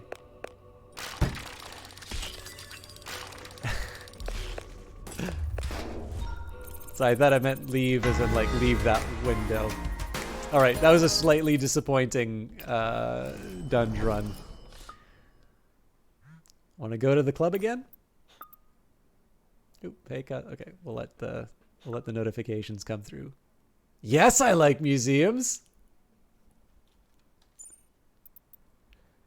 I was actually getting ready. I was going to say, like, after that dunge run, that was probably going to be it, but congratulations, you've all got me a little bit longer now. All right, want to go to the club again? Okay, but no dancing. Okay, I promise, no dancing. It's a date. I'm all yours. Twinkle, heart, or rose twinkle. I have an idea. You like museums? Yeah. Meet me at the museum. Wear something red. Sure. Just kidding. Wear whatever you want. You seem like a guy who loves museums. You calling me a nerd or something? No.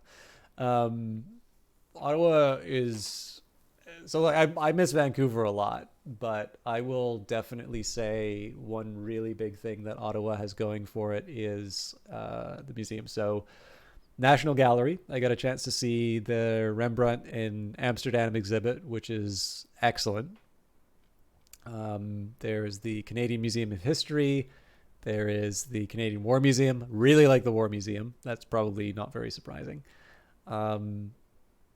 There's a Nature Museum, which I haven't been to as often, but that's also a really cool one. The Science and Technology Museum, I would have thought I would have liked a lot more than I actually did, but they did have a traveling exhibit on Da Vinci, which was really neat to see. I haven't been, there's a place called the Diefenbunker, which was basically it's like a bunker for the Canadian government in the event of a nuclear war. So that when the prime minister that built it was John Diefenbaker, hence the name. So that's been turned into a Cold War museum. And then I think there's also a museum of agriculture, which does not necessarily... Okay, so here's the thing. Like, you'd think that, like, farming and agriculture would not be...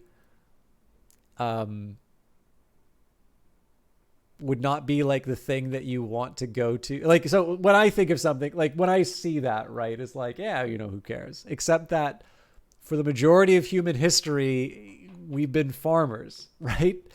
There's actually so the one problem with this one is that I found out about the author, Victor Davis Hanson, who definitely seems to be like, when I read a little bit more about him currently, I'm like, I'm not going to sign up for that. But apparently he's written this book, Fields Without Dreams, which is supposed to be a very well done book on history and agriculture. And the problem is everything else I've heard about him has been like super right wing, not very when I tried to look for him, like I did a Google search and it's like the book titles were like The Case for Trump. And I'm like, okay, I really don't need this. He sometimes appears on like the, oh God, what is it? Like the Hoover Institution as a podcast, which I sometimes listen to.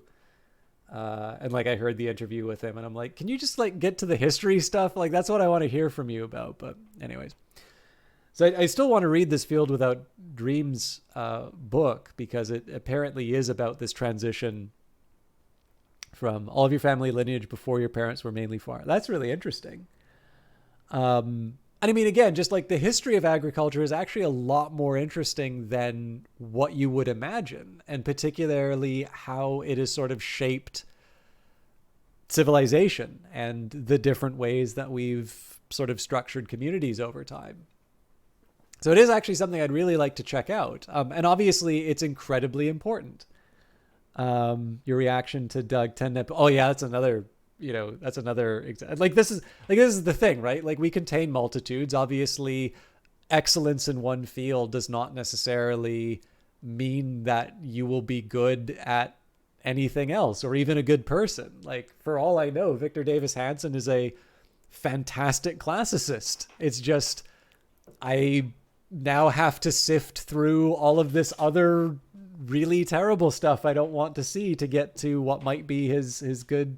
So like apparently his big thing is that he was able to recognize certain element, like I think because of his background as a farmer, he's able to recognize the conditions for agriculture in this part of the United States was very similar to and this thing that he apparently had working knowledge of, it's very similar to the conditions in ancient Greece.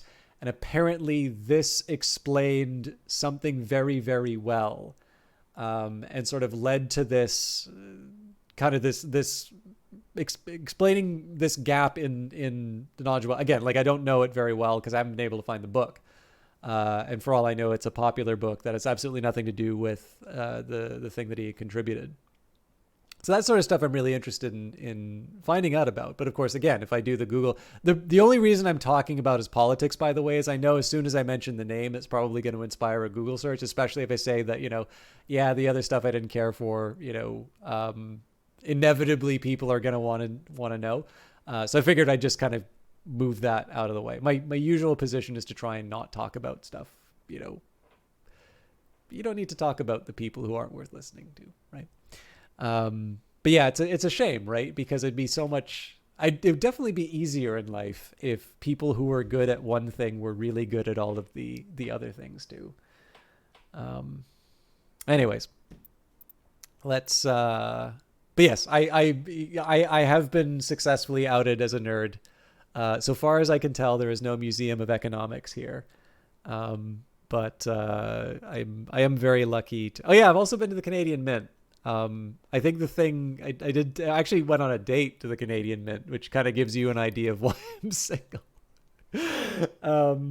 But what was the one very cool thing about my long-suffering companion for that was that I totally nerded out about money and the history of money and certain features of money. And I had not been on the Mint tour, but what was really funny about it was that every single fact about money on the Mint tour was actually something that my long-suffering companion had endured in my nerding out about money beforehand on the Mint. And I guess the one like tip of the hat I get out of it is that I did get an impressed look a couple of times when the tour person mentioned them. So, but yeah, maybe the Mint isn't the best date location. I don't know. I think Mints are interesting, but hey, cuz, I don't know Sunder too well, but I heard he doesn't have the best track record. So just be careful, okay? Okay. Thumbs up emoji.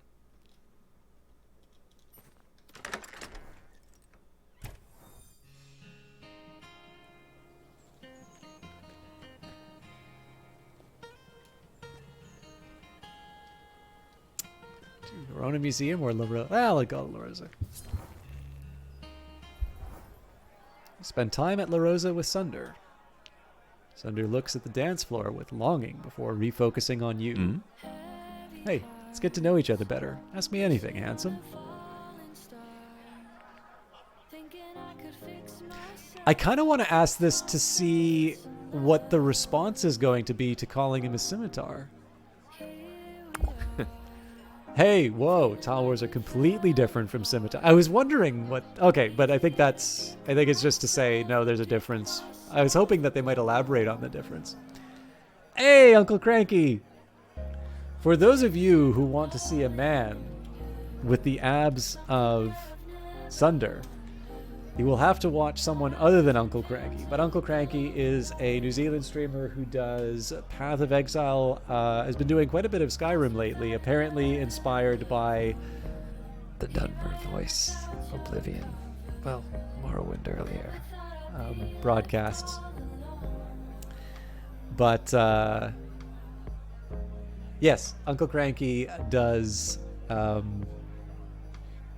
Uncle Cranky does the streaming on the Twitch. And because he's in New Zealand, it's often outside of my hours. So for those of you who keep stopping by the stream at later times, wondering, you know, what's going on and why do I end at those times? Night Valiant and Uncle Cranky are usually a couple people you'll see me hosting around those times. How are you doing, Cranky? I hope you are ready to see, you know, have your self-image utterly destroyed by a game full of beautiful people. But sure, I dance plenty. I own this place with Mandy. Well, she owns most of it. I make do with the scraps. Life is for living, right? So why work? I'd rather have a good time. Alright, dance floor. Do more damage when surrounded. Oh man, that is a really good weapon. And swinger. Nice. Finishers have an even larger attack area. Yeah, I'll stick with dance floor. I've definitely been surrounded more than a few times. Secretly, System Chalk has... Okay, so they're not obvious ones, but I have a firmish tummy.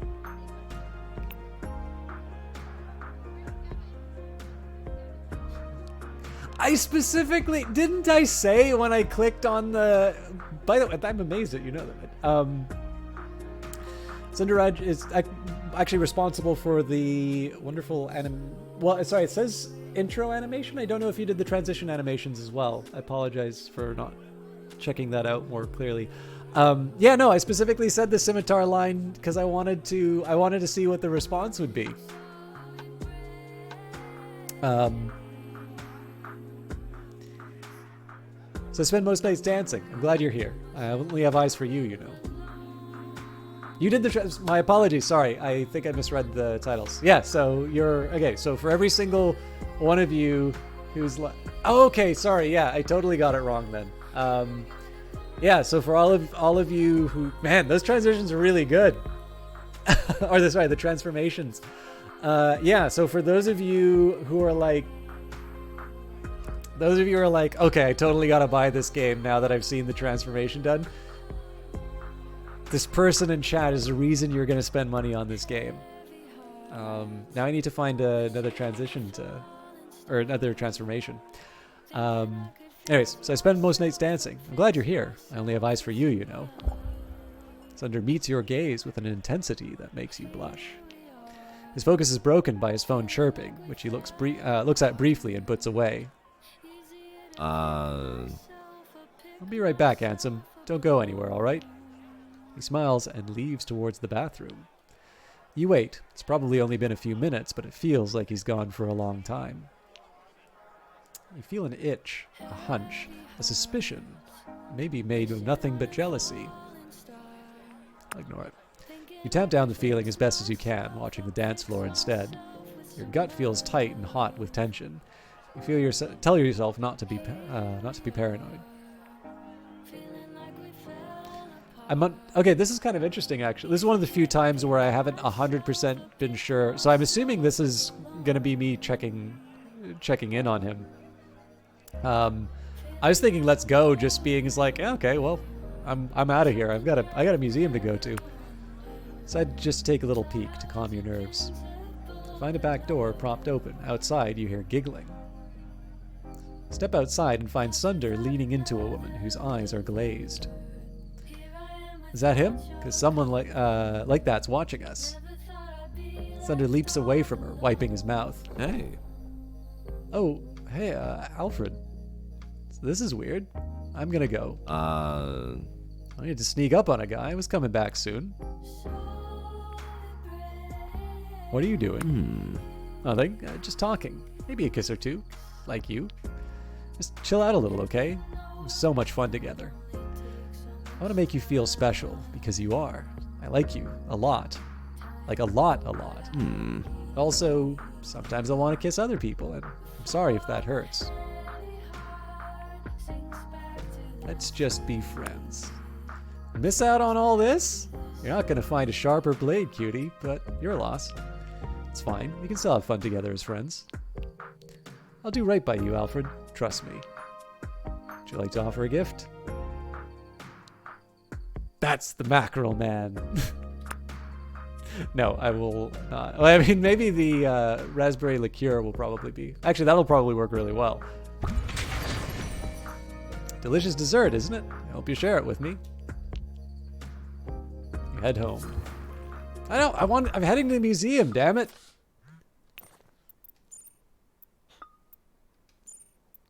Almost got you another date, but I need some info. Be honest. Would you rather get to know a guy who's buff or sweet? Buff, sweet, swords only, which is the only appropriate answer here. Normally it's the soldiers doing the dual wielding. More info, please. Okay, that's fair. His name is Jonah, and he's the best. John, do you know? Is there a cameo from the local scene here? How do you know? We used to date a while back. Way before Samantha. He was really fun. Be a good friend, I think, no matter what happens.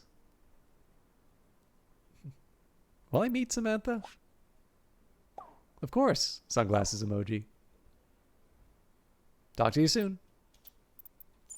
Hey, thanks for coming last night. You're my favorite dance partner. X my heart? I have to... cross my heart, sorry.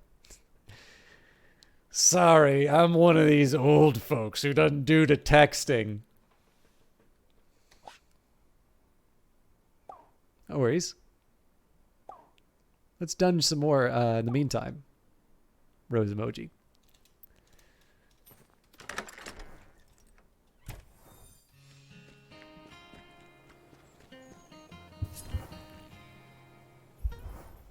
You find Valeria in the lobby, and she leads you into the museum. Huh.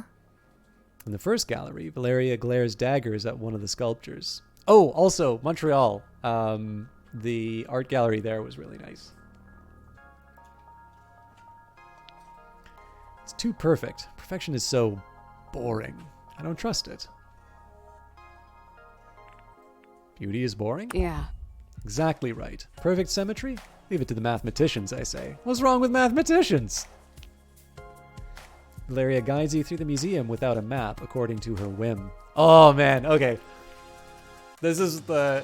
I try to be a gentleman about it, but it was actually... I did go to the art gallery. It was the first time I went to the National Gallery. And it was with someone I was dating. And they did that. Like, I wanted to see basically all of the paintings.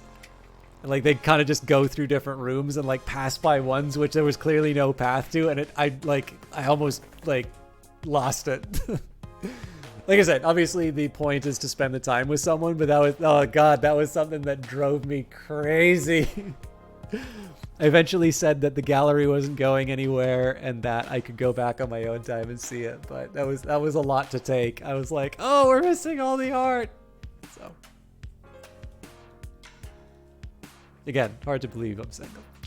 Would you like to offer a gift? No mackerel for you. You decided not to give a gift right now. She talks about the art with intimate fondness, like they're eccentric family members. I was wondering, if you could steal a painting from any museum, which one would it be? That's a loaded question. Are you a cop? I never steal. Clearly, you need to steal Edvard Munch's The Screamer. It's a loaded question. I know, they're my favorite kind of question. I've never really thought about it before.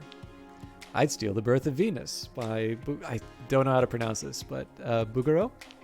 It's in the Musée d'Orsay, ground floor, near the stair. You put some thought into this. Real issue's the size. It's 3 by 2.18 meters. It would be a crime to roll it up. Stealing is a crime. An act of liberation. Maybe. Now it's your turn. What would you liberate? Ooh!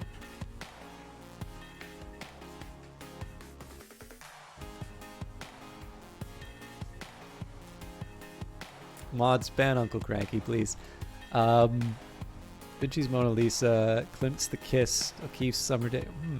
See, I actually wouldn't. I know the Mona Lisa kind of feels like it's a very vanilla kind of an answer, but I would actually not. Oh, well, actually, you've all seen me play Occupy White Walls, so you know what I do with the Mona Lisa there. But The Kiss is actually a really good one. Steal from the British Museum for irony purposes. I kind of feel like, isn't it, there's a classics site that has a campaign that points out that the only appropriate time to text someone send nudes is if you're Greece trying to get your marbles back. Yeah, I kind of feel like I wouldn't say no to this one, but I think that The Kiss would be a good choice. Passionate and bold piece, rather like you, I think. I hate museums as much as I love them. The idea of them, anyway.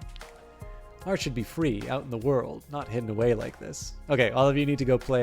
For those of you who agree with this statement, need to go play Occupy White Walls. They added third-party music, so it's probably quite dangerous to stream on Twitch. But I gotta find another way of showing you my gallery again.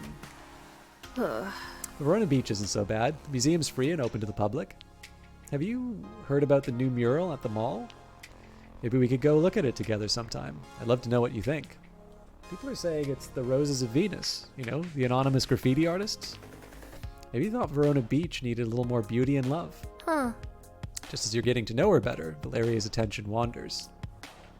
You look around to see what's distracting her and... Wait! It's the guy from the park. He's standing at the gallery entrance, glaring at you both. I'm so sorry. I'll take care of this. She grabs the guy by the shoulder and pulls him away. She whispers to him. They look intimate, like they've known each other forever. After a few moments, Valeria returns, looking flushed and angry. Ugh. Do you want to get out of here? What happened to romance? Well, I can be plenty romantic once you take me home.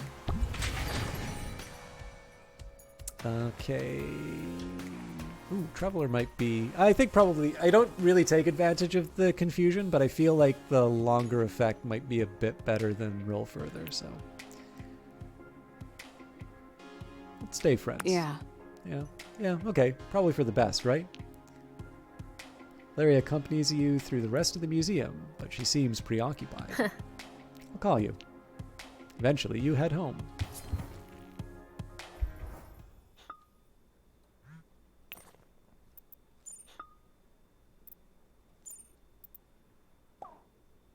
You up? New phone? Morning. Thanks for making the museum more fun. Then I made it awkward. But I want to see you again, but I need to think. Let's just dunge for a while.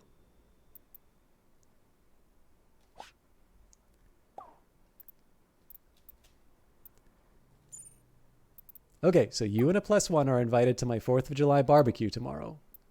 Sunshine party emoji.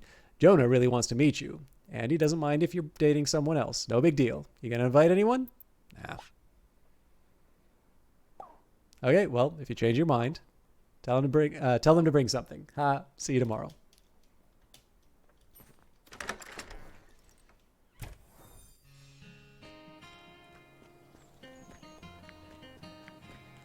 Okay, so I normally, obviously this is an extra stream. I've probably lost a little bit of steam in terms of getting, I don't know, commentary and such. But let's, I guess we've kind of leveled up. I'll take it to, well, I guess we never really finished with Valeria. I kind of, oh, but then we hit 2. So we're going to go to Isaac afterwards, and then I went through. So yeah, this will probably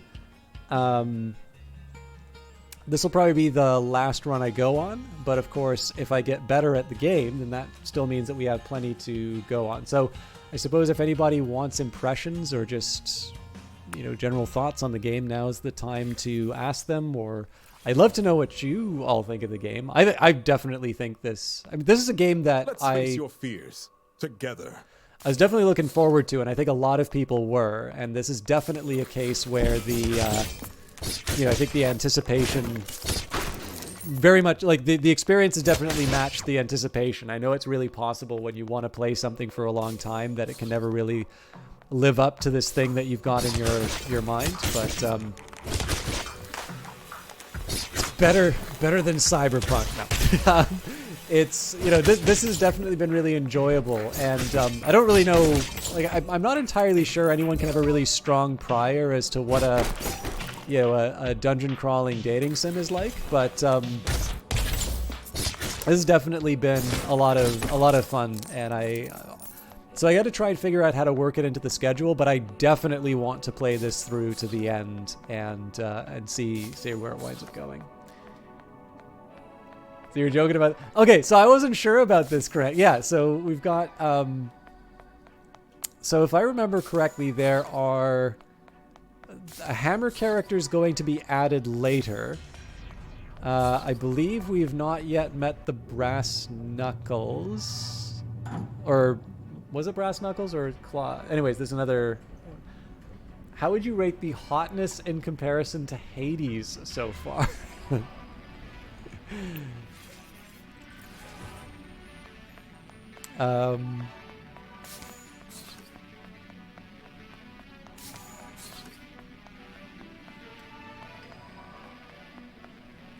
Are we allowed? Oh, wait, Birth of Venus? I mean, Amir Rao does have a special thanks in the credits, so are we saying that maybe Aphrodite from Venus? Aphrodite from Venus, good God. Aphrodite from Hades might show up inside here? I can see a good crossover working. This looks like a safe place away from things.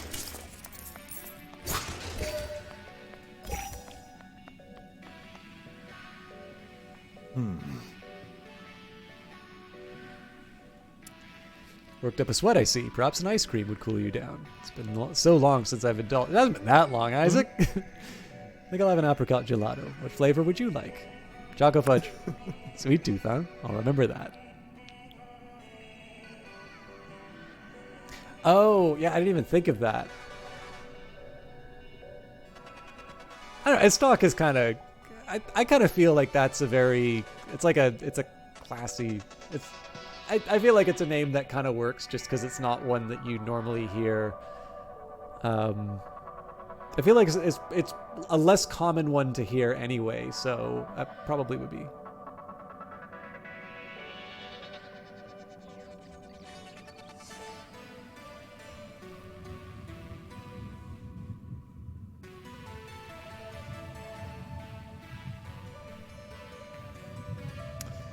Ah, this reminds me of Rome. The sun on the piazza, the taste of apricot. Have you ever been to Italy? They have fantastic fencers in Rome, top notch. Perhaps we can go to a match together someday. For now, however, practice must resume.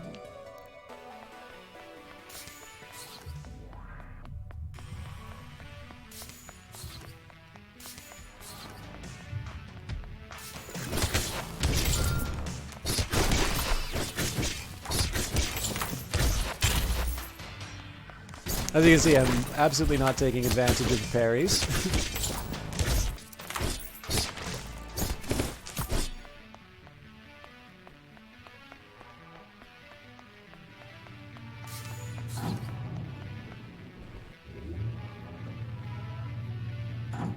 Similar. Well, you know what I say about that word, Uncle Cranky. I say you're bringing a knife to a gunfight. Oh yeah, man. Okay, so if Boyfriend Dungeon was successful enough to merit a sequel, I'm hoping that there is a future in which we have a phased plasma rifle in the 40-watt range.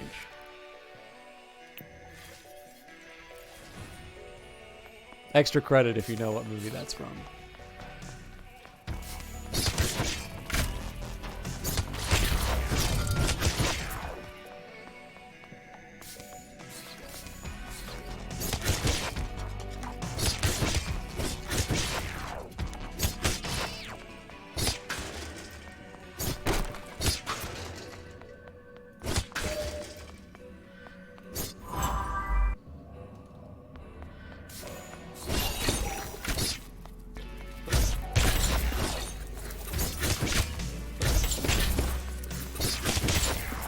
I've definitely learned that it's possible to stab into the static, which is helping me out.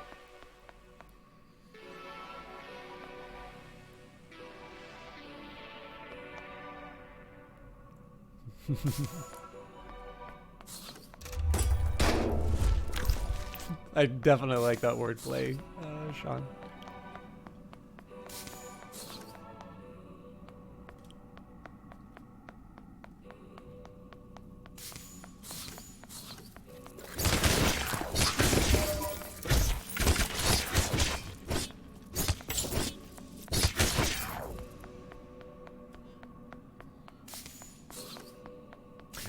Not to dwell on it, but actually the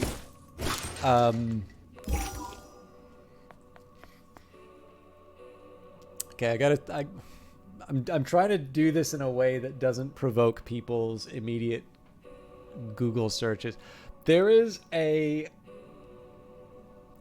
very important and I'd like to think reasonably well-known crop in Canada with a really unfortunate name. It had its origins are in Latin. It's totally above board in terms of how it got to be named that, and it's just that sort of life experience. Okay, I was really hoping we wouldn't. Yeah.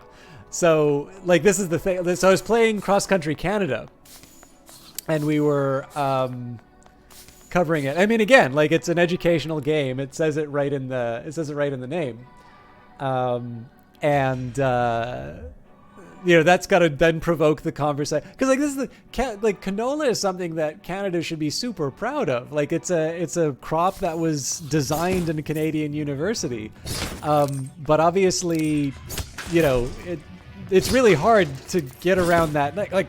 I don't. Whenever, I think it's a monthly or a quarterly release in terms of agricultural statistics. Every time I see it, it's a surprising one. that sucks. Anyways, maybe just for the benefit of enjoyment, we can... unless there's maybe something of substance to say. I probably shouldn't have brought it up anyway, but maybe we can avoid the term. But yeah, no, like, obviously everybody knows the crop I'm talking about.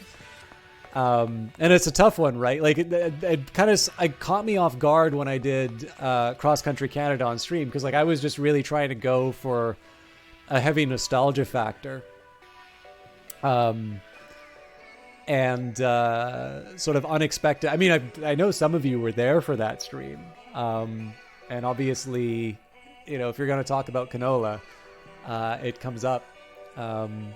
I actually still feel like I feel like Cross Country Canada, the company that makes it is a BC based one. I actually feel like it's one that would still, I feel like it's one that's probably due for a reimagining. Because if you just imagine like what people have done with things like Pokemon Go, you know, and augmented reality games and that, I kind of feel like you could have a couple of very good games which sort of take advantage of a lot of features of mobile devices. And I mean, assuming you could have some kind of integration with, you know, either the open data projects in the government or Statistics Canada or something along those lines. I think you may be right. Like, again, I'm not that... I know agriculture is more interesting than I give it credit for, but that doesn't mean that I'm very well read on it. But Isaac eyes the massage chairs, considering. These look acceptable. However, I took a course in massage therapy long ago. I could give you a massage if you'd like. What would you prefer? I already said no! Chairs. Right. As you wish. I hope that wasn't too forward of me. Anyway, this way we can both get a massage. This is like the adoring fan in Oblivion constantly insisting on giving me a back rub. Too soon it's over. You feel more relaxed. Let's get back to the dungeon, shall we?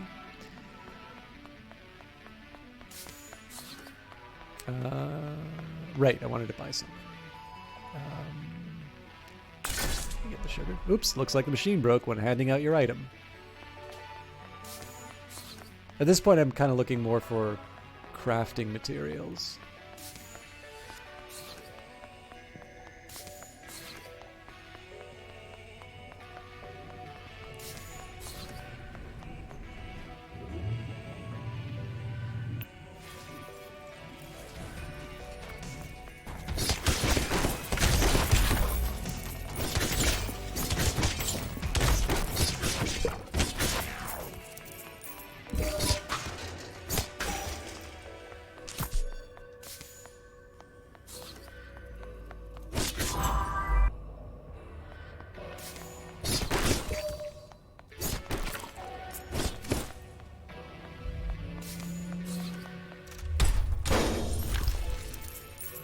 Knight armor recipe.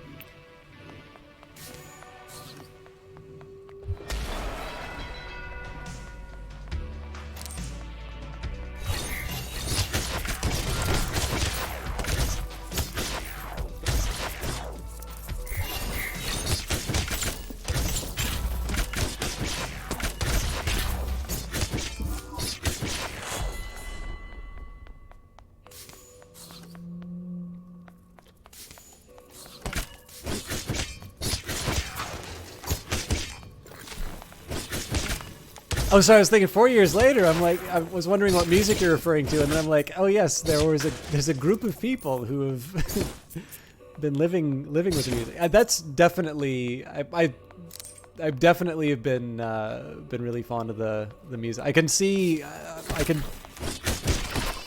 definitely see the soundtrack edition doing well, and it's actually, so I don't 100% know quite what the deal with Game Pass is, but I have to guess too that in a case of a game like this, even if people, again, I really don't know what the compensation with Game Pass is, because I've heard it depends on the game. Some people will agree for like a per play affair. Some people will just go for a certain amount. But for a game with a really good soundtrack like this, I have to assume that even if somebody like says, okay, I've got what I wanted out of the game, you can still inspire people to get the soundtrack. And obviously that's not something that's going to come through. I know that's not like the design behind it, but I have to assume here that this is a game that has a little extra life, even if it is available on other services, just through its all the other extra goodies that come along. Isaac looks up at the sculpture thoughtfully. It's lovely. I often like to think of cats when I'm fencing. They have such poise and grace, especially when they hunt. But perhaps you prefer dogs. I love all animals. Oh? Even snakes? Yuck! You must be a saint. He touches your hand and smiles. Would you like to offer a gift? I decide not to give a gift right now. Shall we resume?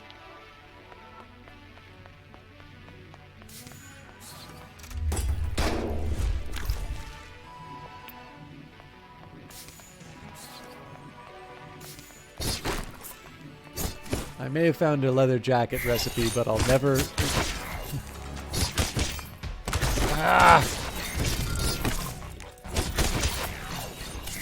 I will never wear it as well as Sunder.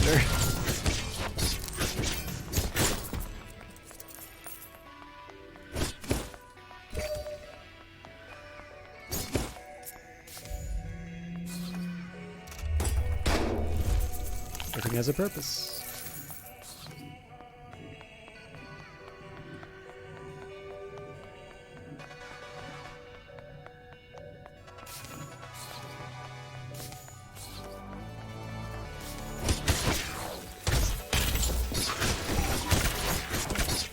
That was a really stupid time for me to get health.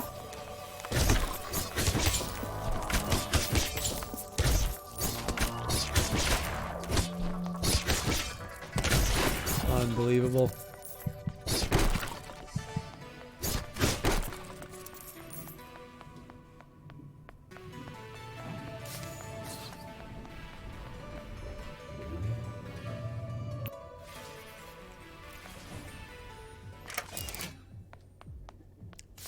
Probably should have checked to see. Hey, yeah, we do get to fight the... You can't attack it while sleeping?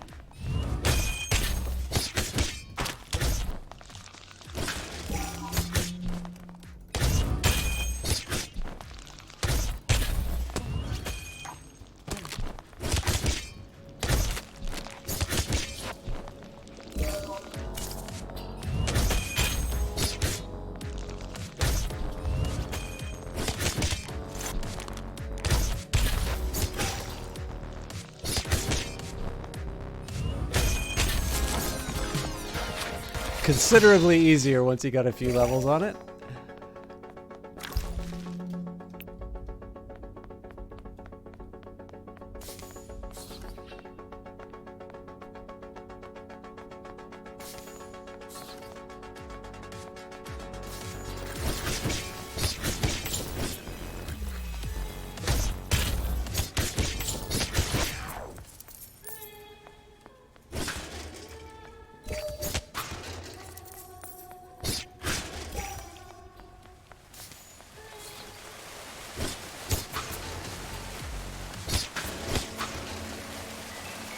Isaac watches the water gently falling.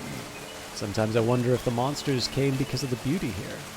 Even among crass commercialism, there's something lovely and ephemeral about a fountain. To me, this is true spirituality, enjoying a moment of light and water. I understand completely. Right. I'm glad.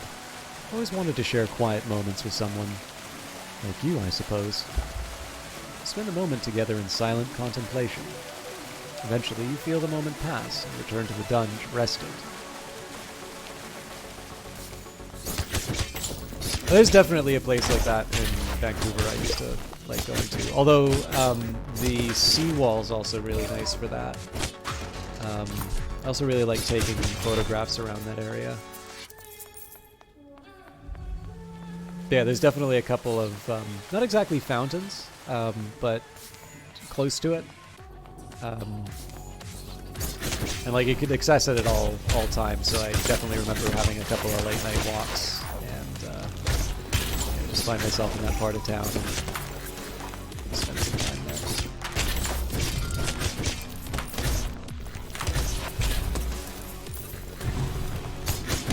did not want to... I meant to use the coffee, not the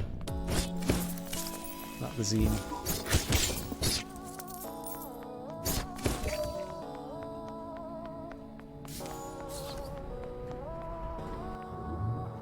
Sorry, I'm obviously very absorbed in the game, so I've not been talking too much.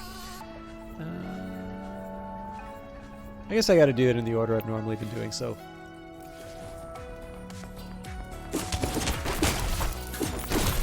Oh god, I forgot. These things wrecked me last time.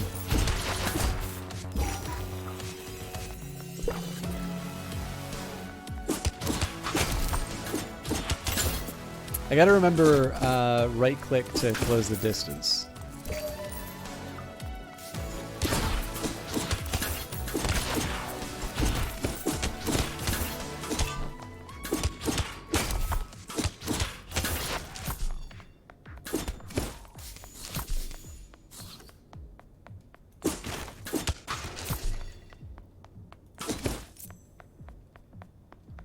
Nah. Ice cream? No thanks. Abs are made in the kitchen. Can't have the calories impacting my boyish physique after all. Why do you think people come to the mall anyway? It's so sterile. Spend time together. It's a sweet thought. You know, I wouldn't come here without you after all. All the more reason to clean out these monsters. Let's get back to it.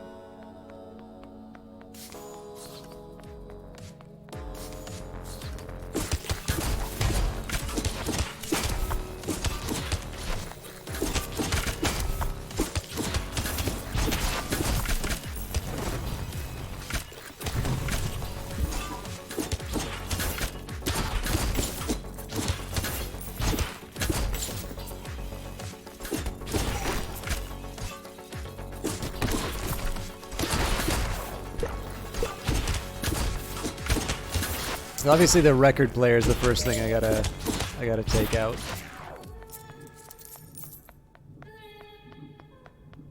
Yeah, Sunder is a shockingly good weapon.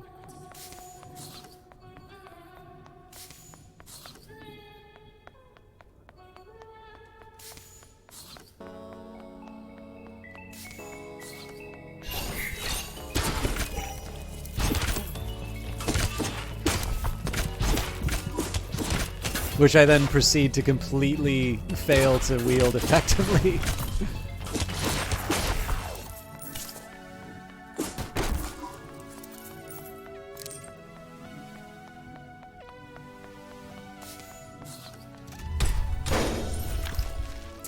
Red rose recipe. I suppose that's probably inappropriate. Although we've already given... I know you're not limited to one gift, but rose definitely feels like an appropriate gift for my current companion. I was a little surprised with the cat. I actually kind of thought the cat would become playable.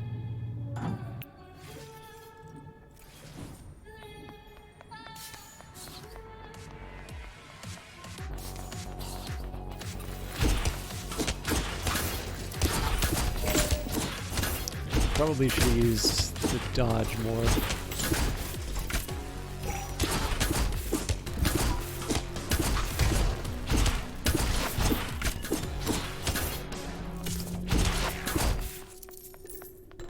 Yeah, I definitely feel like a right-left probably works best.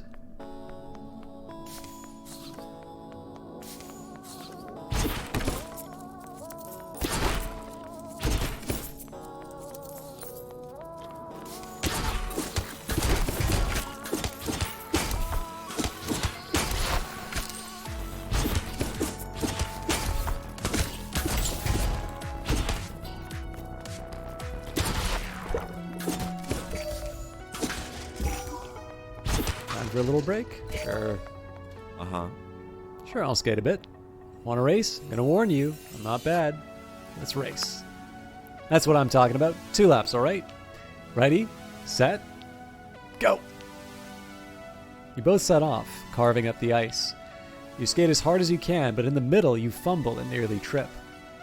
Sunder beats you to the finish line. Phew, that was close. You're pretty good. Now my blood's pumping. I love it. Sunder smiles. Would you like to offer a gift? 9! we're all warmed up for more monster fighting.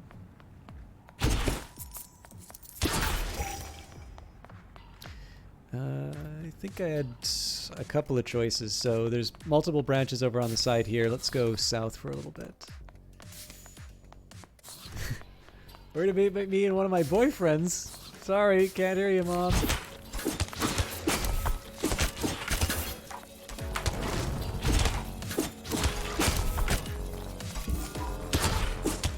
Oh yeah, clearly this is what I want to do with Mom. Not respond to the text. It says, "Are you alright?"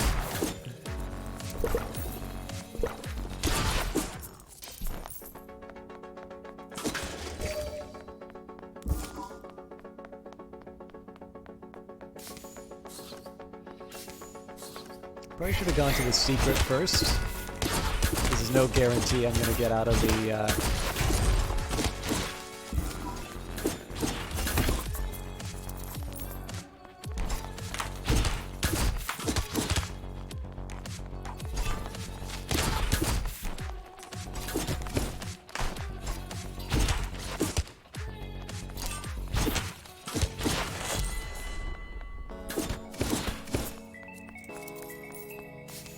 So I tend to get very nervous about going into some of those rooms ever since we finished the floor when we got to the secret monster shop.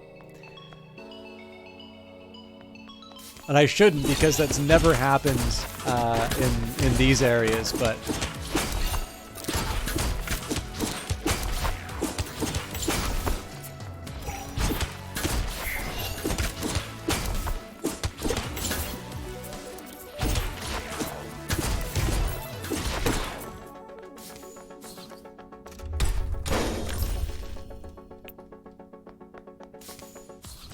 One might say it's the Foxhood recipe or the Foxhood kit.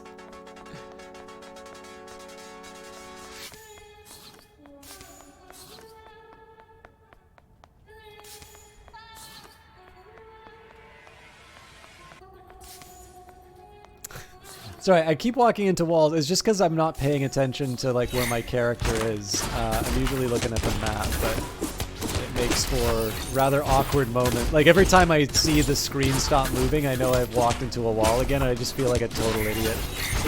Holy crap. Okay.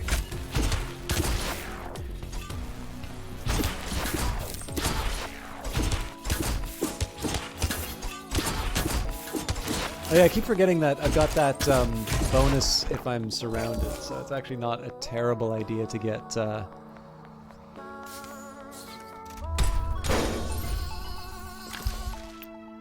I guess the one thing I haven't really made a lot of taken a lot of advantage of is the spin.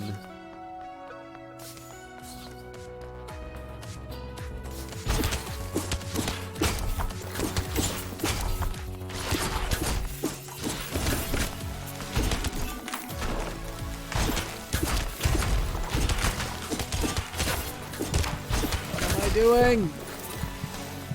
Let's see if we can get some. Nothing useful. I think I've just wasted the zine there. But we've got plastic.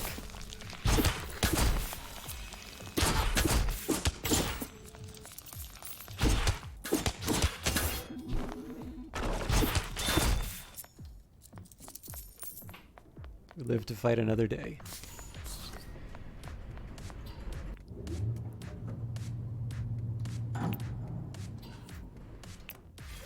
Oh, we're gonna lose so much health if I'm with Valeria now.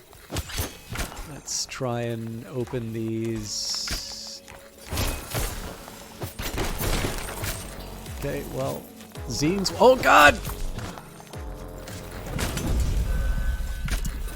I pushed the wrong button. All right, well, still, we get some decent experience out of that.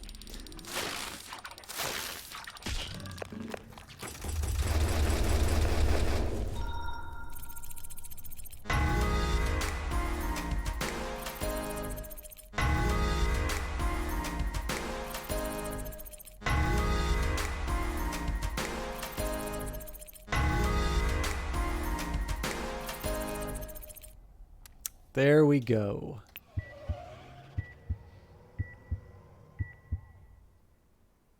Who do you invite to Jesse's barbecue? Nobody. You decide to go alone. Okay, I was gonna wrap up here, but let's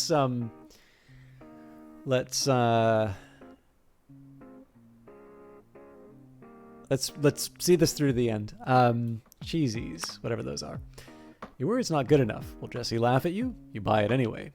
Even if nobody else wants them, you can eat the whole bag yourself. Close your eyes for a moment and hope tonight goes well. You ring Jesse's doorbell, but nobody answers. You hear the sound of talking and music from the backyard. You go around back to investigate. Hey, it's my coolest cousin. Everyone be friendly, okay? They're also my only cousin. A few strangers look at you curiously and raise a glass. Your cheeks feel warm. Oh, you brought cheesies. Samantha goes nuts for these. The grill's hot. You're here. Everything's going according to plan. I gotta get the burgers ready. In the meantime, meet Jonah. Here, go, talk. Jesse pushes a stranger towards you with a wink and walks away. Hi. I'm Jonah. Shoot, you knew that already. Can you become a sort? Or Jesse's ex? No. Jesse and me? No, wait. Wait, yeah, I guess we did. Huh. That was forever ago. And it was just for like a month. Haven't thought about that in years. Things were so different back then. Jesse said you fight monsters? Is that right? So you're some kind of hero. It's no big deal. It's exactly what a hero would say. I'm on to you. Been thinking about trying the dunge out myself sometime, maybe. Just said you wield, weapons down there? I can sometimes be an axe. I don't often do it, though. How do you do it? I just decide to change shape, like clenching a fist. Maybe I'll show you sometime. Anyway, definitely use the money from a gig, but you promise we won't hurt anyone? Like, not even animals? Only monsters. Who decides what's an animal or a monster, I wonder? I don't really have a choice. Wish I wasn't hurting so bad for money. Here's my number. Maybe we can go together sometime. Or if you want to hang out, like as humans, usually at the beach. Sounds good. Eric elbows his way into the conversation. Why did we know he was going to show up? Oh, hello. May I kiss your hand? No! Oh, thanks. Eric gives you a deep, formal bow. Jonah glances between you and Eric. Eric, I didn't know you'd be here. You don't seem like the patriotic type. Well, I heard the elusive Alfred would be here, so I had to make an appearance. The romance of the barbecue and fireworks, I thought this might be my chance. Real subtle, bro. Subtlety is for combat and business. Love is an entirely different battlefield. I intend to bring all my cannons to bear on my target. Not interested. So say your lips, but your body language says something else entirely. Party music plays from speakers inside the house. Everyone starts talking louder. Ugh. Eric shudders as if in deep pain. Ear poison! I cannot stand modern music. Robs the moment of any elegance. Yeah, so if you didn't already hate Eric, the fact that he's crapping on the wonderful soundtrack for this game is enough to push it over the edge. Give my regards to Jesse and Samantha. I must flee. Eric hurries away, hands over his ears. Are you okay, Alfred? Eric really gets to you, huh? Shrug. You realize you're lightly trembling with suppressed feelings. Where does your confidence go? Try to like everyone, but sometimes it's hard, huh? Eric, Jesse, and I went to school together. He doesn't have a bad heart. I think he's just lonely. Doesn't give him right to be a jerk, but I wish he would grow up. It's a nice thought. Yeah. Well, it's probably just a thought. I don't know if he can be helped, honestly. The evening goes by surprisingly quickly with lively conversation. You eat burgers and grilled portobellos steadily, walking the line between satisfaction and gluttony. At one point, the music is turned down and everyone quiets, watching the fireworks. As the sky explodes, you feel wild, romantic energy surge through you. You have to resist. You take a deep breath, then another. The impulse passes, and the fireworks end. Someone turns the music back on. There's just some explosions, all right. Now back to partying. See ya. Say goodnight to Jesse and Jonah and shuffle home. All right, and I'm going to leave the texts for a future broadcast. Thank you, everybody, for sharing this wonderful game with me tonight. Obviously, this is not one of my normal streaming days, but we also went an extra hour over. So I will say there was some data work that I just blew up in order to do this stream, but it was completely worth it. I will just say one more time, I obviously was given the press key from KitFox. I'm very grateful that they sent that out. Obviously, that's not the first. We did Lucifer Within Us. We did Six Ages. Certainly been enjoying all of them. And I always, again, I like highlighting Canadian talent. And KitFox, in addition to being just a, to all sites, a wonderful group of people who are not just supportive of each other, but I've definitely touched a lot of game developers that I've gotten to meet. It's really wonderful to just keep hearing so many names keep coming up over and over again in these really positive lights. I also want to take a second to say thank you, Sundaraj, for sharing not just your time with us, but actually I really like the anecdotes that you were sharing about the game and just, being able to have some extra perspective brought in on the characters. Obviously, also a big thank you for helping bring this game into the world. I think it must be cool to have worked on something that is such a high profile part of the game. Like, obviously the transformations are really eye-catching, and I suspect they generate a lot of conversation. But even with that in mind, I have to assume everybody who's worked on this is incredibly proud. The only thing I will say, I have every intention of doing this again. I'm going to see this through to the end. I will not play the game without streaming it. The only catch is, for most of you, that I've got a pretty full schedule. So Monday was Stellaris. We did get to the end of that, but I might do another Stellaris game. I might do some of the Brace Yourself stuff. Wednesday has been sort of dedicated to Brace Yourself. So usually we've done Phantom Brigade or Industries of Titan, whatever's got the more recent update. And of course, Friday we've been spending with Wolfenstein. I do intend to do Wolfenstein tomorrow because I did say last week I was going to do that. So my Boyfriend Dungeon experience might be just trying to eke in, an extra stream on a Thursday or a Saturday or something along those lines. I will try and telegraph as early as I can when I know I'm going to do this again. But suffice to say, my incentives are aligned. It was a wonderful experience to be able to share this with all of you.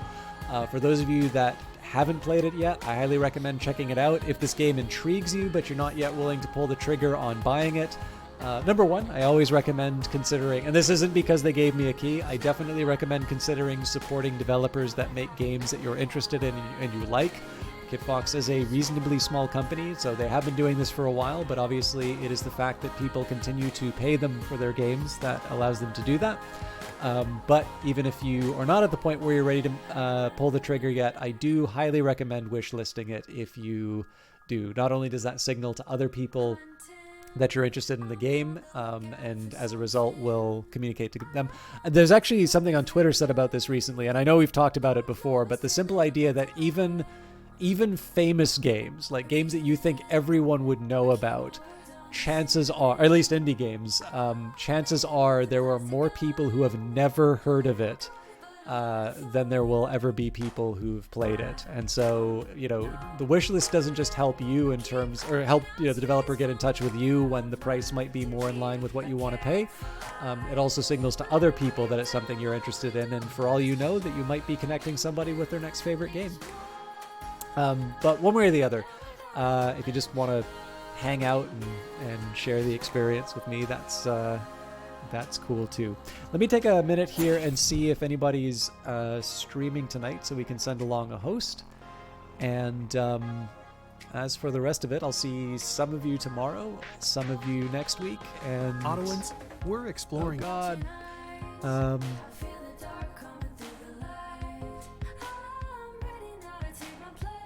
Oh, wonderful! There's a bunch of people playing Boyfriend Dungeon.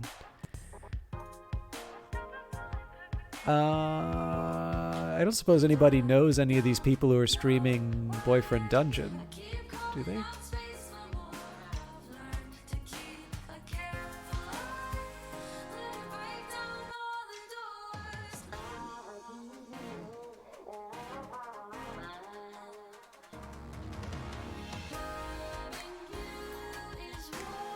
So I don't recognize any of these names. I might just like try and go for one at random or something, but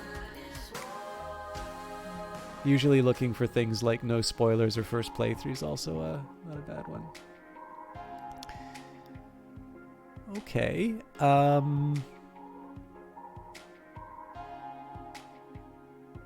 That sea monster? Okay, sure.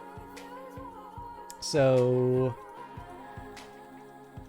let's do... You don't need to do the, obviously the raid message is part of the bot, but you don't feel the need to write that in there. That's just so that I can put the link inside a chat. We'll do the raid message. And courtesy of Sundaraj, we will raid that sea monster. Thank you for the recommendation. I already kind of said all my farewells and all of that, so there's nothing else to say. But again, thank you again, everybody, for the extra time. It definitely makes me want to do more of these. Definitely makes me want to do more of these sort of extra streams and all of that. So with that in mind, have a wonderful evening. Thank you, everybody, and please be as kind to that sea monster as you were with me. Have a great night. See you next time.